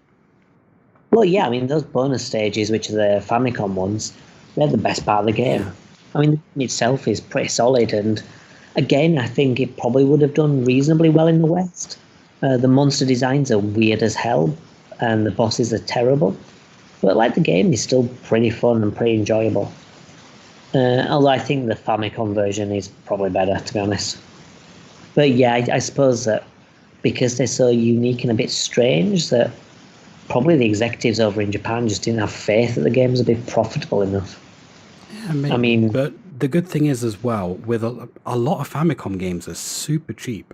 Really, really cheap. So if you've got a way to play them, then you can build up a pretty big library pretty quickly. I don't have a Famicom, but I have Retron 5, which can play Famicom games. So I think that's probably... So you can get games dirt cheap. Well, same with not really the same, but sort of the same with the Saturn. Like Japanese versions of a lot of games are a hell of a lot cheaper. For example, KO Flying Squadron 2 is like 200 quid or something like that for the Western version. And it's mostly in English anyway. So you get the Japanese version, you pay like a very small fraction of that price, and it's basically the same game. And there's a lot of Japanese exclusive titles as well that are, completely accessible. I mean, like Baroque less so, but even then I would still say it's enjoyable, and for the small price that it goes for, it's probably worth playing if you're into like horror games and you don't mind not being able to beat it. Yeah, and you've got stuff like Dynamite Deku, which came out as Die Hard's trilogy, was it? No, Die Hard Arcade. And again, it's a lot cheaper. It's completely in English. It just doesn't have the Die Hard tie-in. Yeah. And you wouldn't want to pay a super huge amount for that game anyway, because it's only like half an hour long. Yeah, but you should be playing Dynamite Cop anyway. Stephen, is that the one on the Dreamcast? No, maybe? No, Dynamite Cop. Because Dynamite Decker is the Saturn game, and I think the sequel, it might have been PlayStation or something like that. I've heard I know. I've played it. I played it in the arcades. Right, okay. It was on the arcades, but I'm sure it did get a console release. Oh, I'm sure it did. Someone there knows. I'm wanting to say Dreamcast, but yeah. Dreamcast, yep. There we go. The better Saturn. Fuck you, Ryan. There it is. Right, so yeah, I think that's enough with that topic for now. So I think we'll have another break and we'll go into our next segment. Okay, so our post-main topic segment is something a little bit different. The four of us each have our own specialty that we're going to talk about, and we're basically going to highlight a game from each week, whether it be official or unofficial. Just going to spend a few minutes talking about a particular game and our impressions of it. Think of it like an honourable mention section for stuff we won't be covering as a main game, either in this episode or in future episodes, but we still want to talk about for a little. I mean, the initial premise was Matt's idea, so Matt, do you want to kick off with the first one? Yeah, okay. My segment, we're going to call it Matt's Doom Mod of the Month, because I could talk about Doom forever, basically. And what I wanted to do is basically, for whatever the theme of the episode is, find a Doom mod that kind of ties into it. And the one that I have for this month is called the Japanese Community mod for Doom. Now, it isn't a Japanese themed mod. What it is, it's a mod created entirely by Japanese developers. And it's a full 32 level replacement for Doom 2's levels, basically. All done by Japanese developers, all new music as well. There's a new HUD for it, although that is in a separate mod, so you need a version of Doom 2 that you can add multiple mods to, because not all of them can. And I've not played through the whole of this, but I've played through about the first third. I think I've played through about the first 10 levels or so.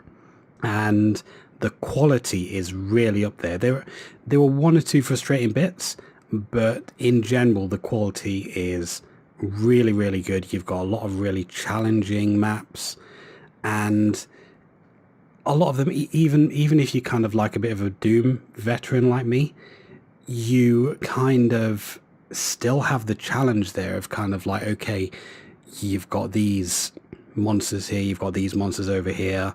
What's the best way to take them out? What's the best weapon to use? Stuff like that. And it creates a lot of really interesting challenges within the levels. And it's just a lot of fun to play. It can be downloaded for free. It's only like 12, 13 megs. And if you just type in Japanese Community Project into Doom World, you will find it. I believe the guy who actually put the project together is called Tatserd Kako, which is probably not his real name. And he essentially got all these people together because there have been attempts in the past to do Japanese mod collections, but they've all kind of like failed. And this guy basically thought, okay, I'm finally going to do it. I'm going to reach out to all these people that kind of like make these maps, and we're going to do something together. We're going to put it together, and we're going to release this thing. And that's what they did. And it is really, really solid. It really is. And it's well worth checking out if you're into Doom and Doom 2. How would you compare it to the existing episodes in terms of quality ranking? I'd say probably a 7 to 8 out of 10. If the originals are at a 10, then a 7 to 8 out of 10, I would say. Nice one. Yeah, it's pretty good. So definitely one of the better Doom mods you've played. Yeah, and it actually won an award as well, the 23rd Annual CACO Awards. It is the winner of that from, I believe, 2016. Nice. So it's quite old then. A few years old. Yeah, it's about 3 years old. All right, nice one. Well, I suppose Doom's like however many years old, so... Yeah, I mean, Doom is older than we are, so... Exactly. It's definitely worth picking up and giving a blast. Excellent. Right, for my game, I'm going to talk a little bit about Togepi's Great Adventure. So again, this is another Japanese exclusive title, and it was for the Pokemon Mini. If you're wondering what the hell a Pokemon Mini is, then that should probably give you a good idea as to why it never got released outside Japan. So it was like a small handheld device. It was kind of like a tiny Game Boy, but I mean, it sort of had the power of like a Tamagotchi or something, and it ran exclusively Pokemon games. So as you can imagine, it wasn't really very popular. It did get a release in America and Europe, but most of the games were released in Japan. It got 10 games in total, so maybe like half of those were Japanese exclusives. So, either way, it wasn't a massive hit, either in Japan or overseas. And Togepi's Great Adventure is probably the most ambitious of the 10 games. You basically control Togepi, who, if you're familiar with Pokemon, it's like the little Pokemon that comes out of the egg that's in the anime that gets carried around by Misty. And he gets picked up by a Fearow, which is like this big bird thing, and gets dumped at the top of a tower. And he's basically got to make his way out and avoid traps. So each floor's got a time limit, and you need to make your way to the stairs. You avoid holes or traps or solve like basic puzzles. In a sense, it kind of feels like Super Monkey Ball. So you've got that short time limit, and you have to make your way to the exit and carefully guide your way around this, like, I suppose, an obstacle course. It's pretty fun as well. I mean, you're using like this tiny D-pad for navigation, which, is not the easiest thing in the world.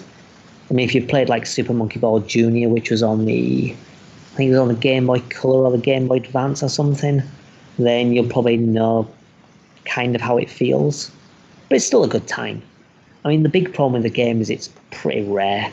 And a box version of this is probably like 600 and odd euros. And if you want unboxed, it's like half of that. So 300, which is pretty pricey. And obviously that's in addition to getting a Pokemon Mini itself, which maybe is another 50 quid. I mean, as I say, it's got the power of a Tamagotchi though, so it's dead easy to emulate, which is what I did, obviously. And is probably the preferred way to play. As you can imagine from the description, the game's pretty straightforward and accessible, so the Japanese doesn't really matter. These two dudes, Mr. Blinky and Snezzy, again, I don't think that's their real name. They translated the game, so if you can't stand looking at Japanese runic symbols, then obviously you can play the translation instead. But yeah, I definitely recommend people give it a shot. There's an experimental emulator for the Retro Pi that runs the Pokemon minigames as well, so you can run it on there. And it's just a neat little puzzle game. I mean, there's not really that much to talk about. A lot of it's kind of avoiding holes or pressing switches to reach the exit.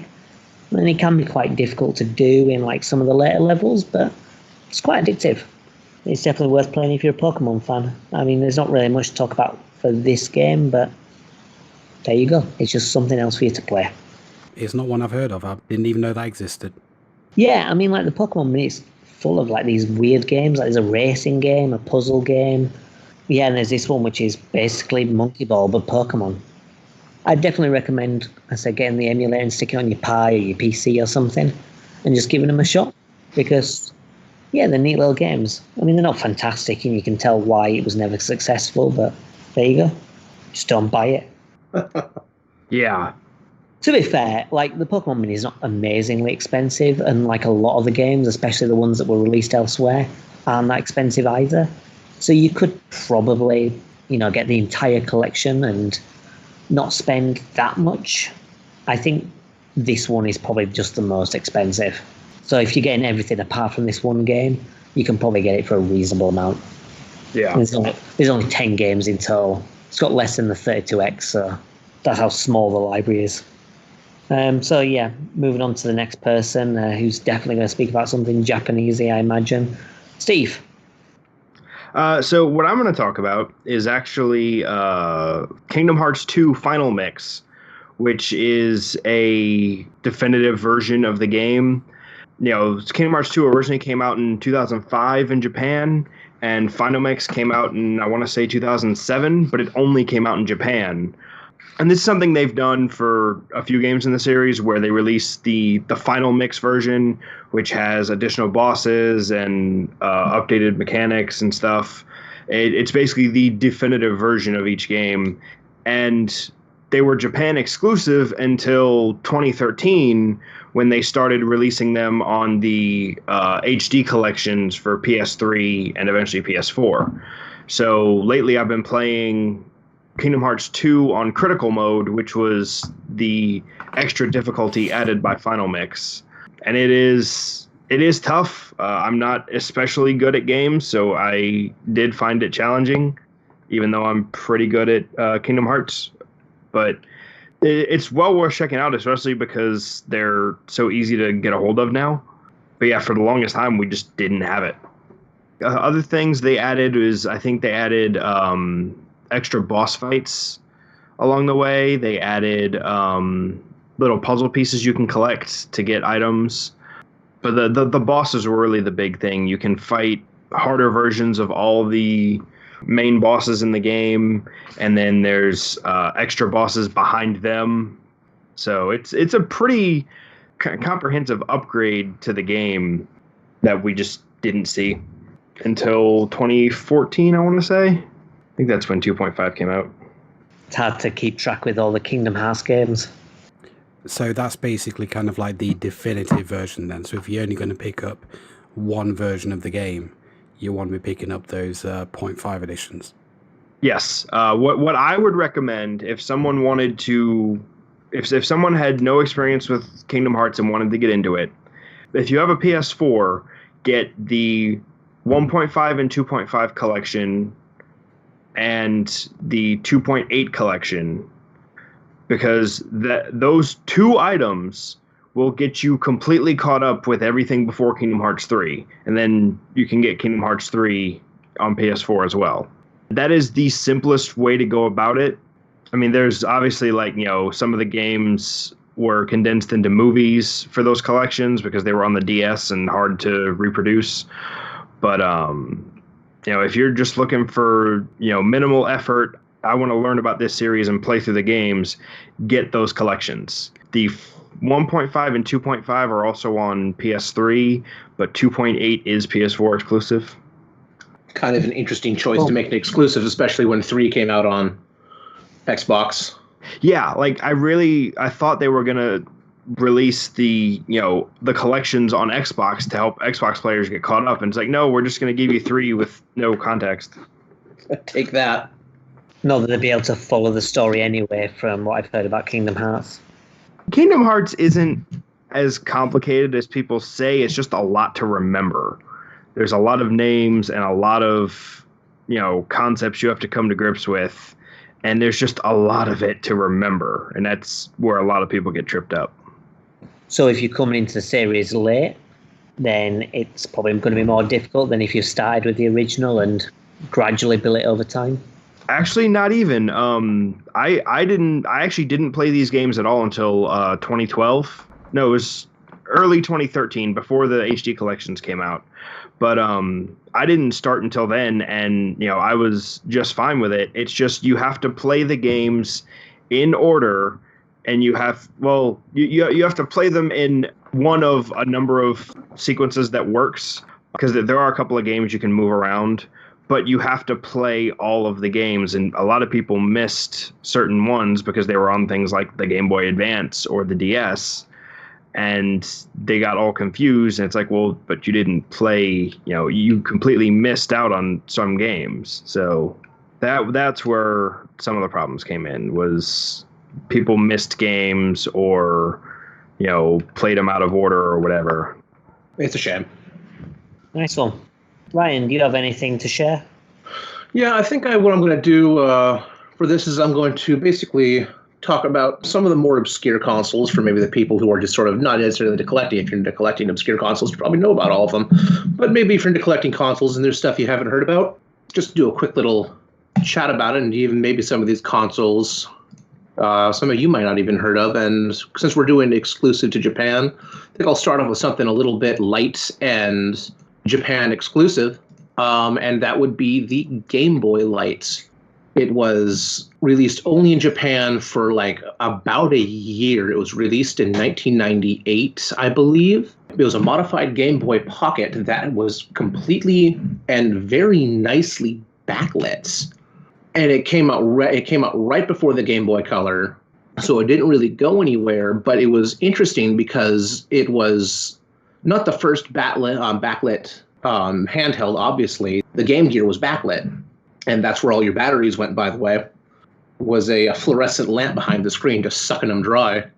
But it had a very bright backlit screen, and being in the Game Boy Pocket era, it had gotten a lot better with batteries versus, requiring, was it 4 or 6 AA's? That was the...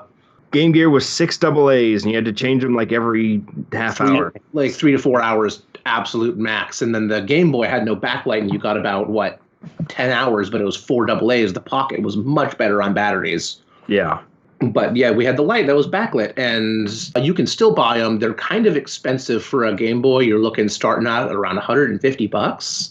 And then going up from there, they had a whole bunch of special editions that were released for different retailers. Because the most common ones are gold and silver, but there's translucent yellows and reds and all sorts of crazy ones. Again, all Japan exclusive. Yeah. So a lot of people haven't even heard of this thing. They've never seen it.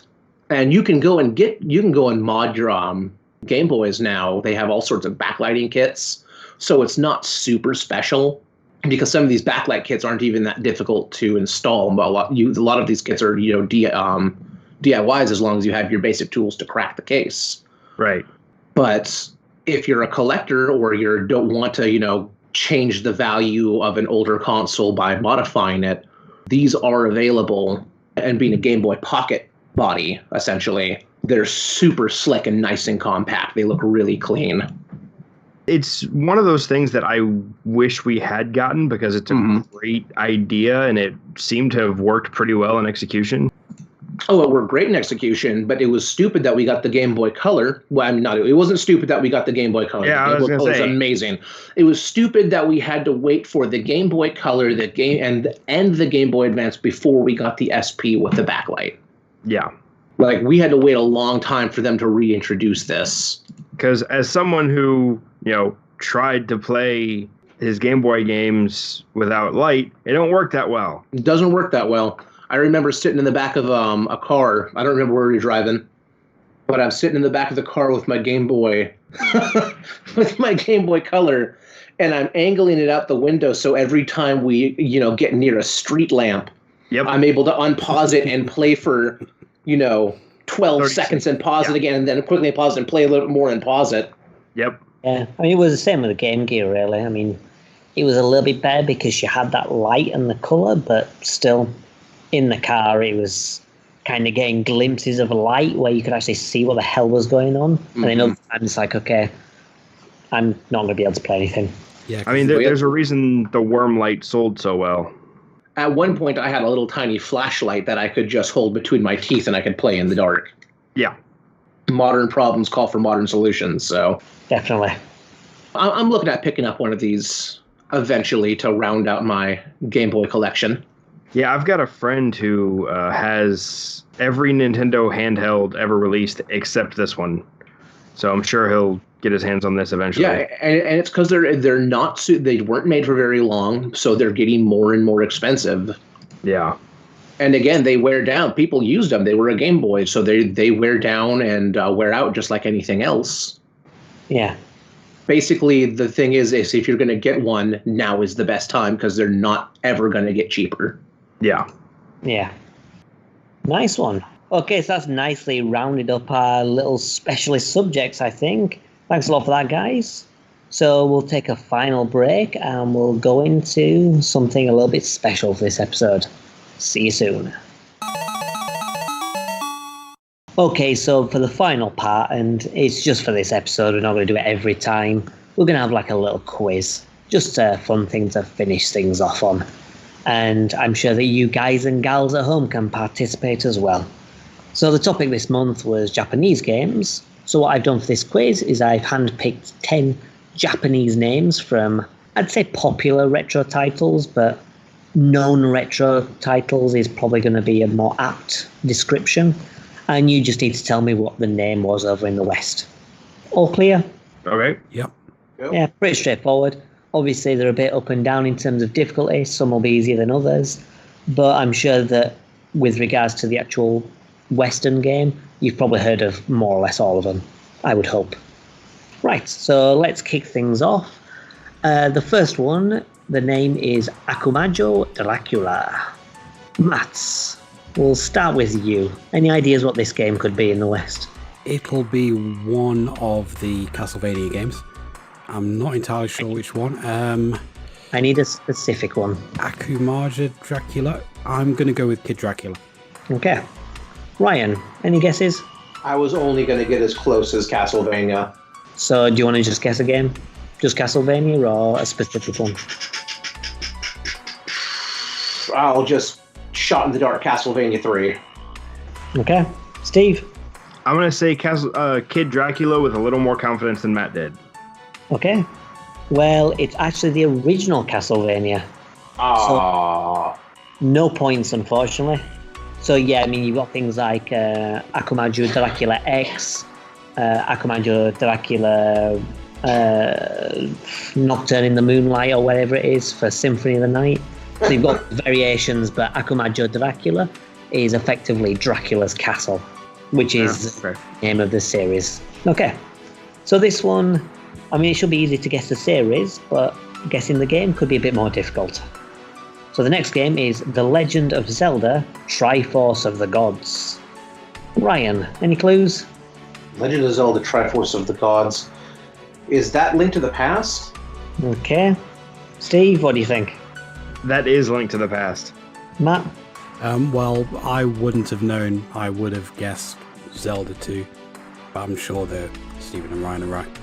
Yep, they are. Triforce of the Gods is A Link to the Past. Now, I apologise for this next one because I'm probably going to get the pronunciation wrong, which I probably should have just said in advance, to be honest. But the next one is Gekikami Ninja Den. Stephen, what do you think? I have no idea. Do you just want to guess the game? Nope. Gekikami Ninja Den. Nope, I got nothing. Matt? Just a wild guess. I'm going to go with Ninja Gaiden. Okay, Ryan? I was also going to go with Ninja Gaiden. You're all incorrect. Oh, well, how about that? It's TMNT, Teenage Mutant Ninja Turtles. So you okay. close with ninja, but the wrong type of ninja. This next one should be a little bit easier. I Love Donald Duck. Georgia Unohihu. Perfect pronunciation, I'm sure. Maths. It's got to be one of the Kingdom Hearts games. Kingdom Hearts 1. Okay. Ryan? I have no... So, I mean, I Love Donald Duck. I would only assume, and only because you've talked about this game multiple times, that perhaps that would have been Quack Attack or Quackshot, I guess. Quack Attack was a series. Quack Attack was actually the N64 game, I think. So there is actually a game called Quack Attack. Steven, any ideas? I don't know. DuckTales? I have no idea. Okay, Ryan's correct. It's Quackshot. Oh, wow, okay. Yeah. I mean, it had to be a Donald Duck game, at least. There's only so many Donald Duck games that I know about. Yeah. Next one is a little bit more obscure. In the Wake of the Vampire. Stephen, any ideas? The Wake of the Vampire. I got nothing. I can't think of anything. Okay. Ryan? I've got absolutely nothing unless it's that game that Castlevania was seemingly themed off of. And I can't remember the name of that game. But I think that was Japan only, so it doesn't matter. Okay, Matt. It's a very nice title, but I wouldn't have a clue what it translates to. Okay, Matt, you are probably the one most likely to get this. It's Master of Darkness on the Master System. Oh, right. So it's a Castlevania rip-off. That's a really good game, that is. It is. Okay, next one should be a little easier. Dynamite Decker. Stephen. Well, here it was called Die Hard Arcade. I'm not sure what the actual translation would be, but... Well, yeah, this is just the Japanese name. It's not the translation. It's what it was called in Japan. Okay. So, Die Hard Arcade? Yeah. Ryan? Oh yeah, it's the Die Hard Arcade. We literally just talked about it. Yeah, this one's a little bit a couple minutes ago. Yeah. Matt? Yeah, Die Hard Arcade. Fair enough. Yep, everyone's correct. Die Hard Arcade, of course it is. I bet you're wishing that we didn't bring it up like a little while ago now, don't you? Not necessarily, because it means you've now got a point, Matt, so... Well, it's not too bad. Hooray! Right, the next one's a bit more difficult, because this one surprised me, because it's so different. Right, the name is Spintail, and I'll give you a clue, it was PS1 era. So PS1 and N64, I think. Matt, any clue? Well, if you say it was something completely different, then it's... Well, I mean, it does sort of fit. It's not completely different. It sort of fits, and you can see the connection, but the names are not connected. And you say it was on the N64 and PS1? I believe it was on the N64. Yeah, I'm sure it was on the N64 and PS1 for sure. I don't know, because when you said Spintail, I thought maybe Crash Bandicoot because he spins, but that's not that's a PlayStation exclusive, so I don't know. You're not far off the right track, to be honest. Ryan? I don't know how I know this, but it's Gex. Okay, Stephen? I didn't have any idea, so... Yep, Ryan's right. It's Gex. Enter the Gecko. It was probably covered in some YouTube video I watched. I'd say you're on the right lines with Crash Bandicoot, because it's one of those mascot platformers. Mm-hmm. But yeah, it was a weird name in Japan. Okay, next one is going to be a little bit tricky for Matt, I think, but we'll see. Rockman Dash. Any idea, Matt? Rockman, those are the Mega Man games, aren't they? I don't know, you tell me. Dash? I don't know. Mega Man Base, whatever that one was called. Mega Man Bass, okay. Lion. No, Mega Man and Bass was Rockman and Treble. Rockman and Forte. Oh, Rockman and Forte. Treble's his dog. Yeah. Rockman Dash. Is it that weird kart racer? Whatever they called that. I mean, I don't have a name, but basically I know there was a weird spin-off game where it was like a Mega Man kart racer. And that's all I got. I don't know what that game was called. Mega Man Weird Kart Racer is your answer? That's my answer. Maybe it'll be worth half a point if it's right. Stephen? I'm gonna basically say the same thing as Ryan, just the Mega Man Racing, or whatever it was called. Yeah, I chose this one because Dash is quite misleading. It's Mega Man Legends. Oh, really? So it makes you think of dashing, running, racing. But yeah, it's just Mega Man Legends, Rockman Dash. Next one should be a little bit easier for Matt, so I'm going to choose him last. And I've also removed the number from the title, because it did contain a number which could make it a little bit easier. The name is Biohazard Last Escape. Stephen, would you like to hazard a guess? Would you like to biohazard a guess? Ah. I honestly... Wait. That's a Resident Evil game, isn't it? I don't know, you tell me. My guess is it's Resident Evil. I just don't have an idea of which one. Do you want to Make a guess. Potluck. I don't know. Code Veronica. I have no idea. Okay. Ryan? I do know that Biohazard is or the Resident Evil series in Japan. What was the name? It's a Biohazard what? Last Escape. I will go with Resident Evil Raccoon City, or Operation Raccoon City. Okay. Matt? Yeah, it's Resident Evil 3. It's Resident Evil 3. Yep, correct. The name is Biohazard 3 Last Escape, which is why I didn't say the number. But yeah, presumably it's because it's Jill's escape from the city. I thought it was kind of fun that Resident Evil 7 was Resident Evil 7 Biohazard. In Japan, it was Biohazard 7 Resident Evil.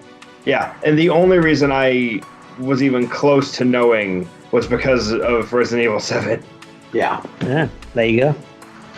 The final one might be a bit tricky. I'll give you a clue. It's an N64 game, and it's a game I like. But the name in Japan is Star Twins. So I'll start with you, Ryan. Any idea? I feel like I should know this. You can probably guess it. If you know the game, you can piece it together from the name. Star Twins.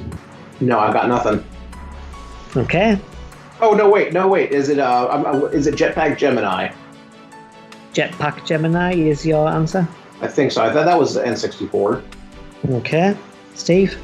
Jet Force Gemini. Jet Force Gemini is your answer. And Matt? I was going to guess Pilot Wings just because it's the only N64 game that I could remember at the time. Was that an N64 game? Well, the answer is Jet Force Gemini. Yeah, when Steven said Jet Force, I realized I screwed it up, which is funny because Jetpack is another rare game. So yes, obviously Star Twins because Gemini, it's twins because they're twins. So there you go. So Matt, you have 2 points. Well done. Hey. Thanks for coming.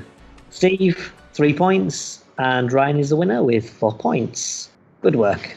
Your prize is absolutely nothing apart from the respect of your peers. I'll take it.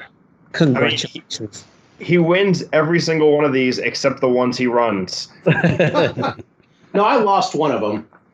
Yeah, the one that you ran. That's true. I'll tell you what, your prize is that you can do the next quiz, Ryan. Hooray. I'm just really good with useless knowledge. Yeah, well, not too great. I mean, it was only 4 out of 10. Hey, so man, I did better than Steven. Yeah, that ain't hard. Only just. Only just. Yeah.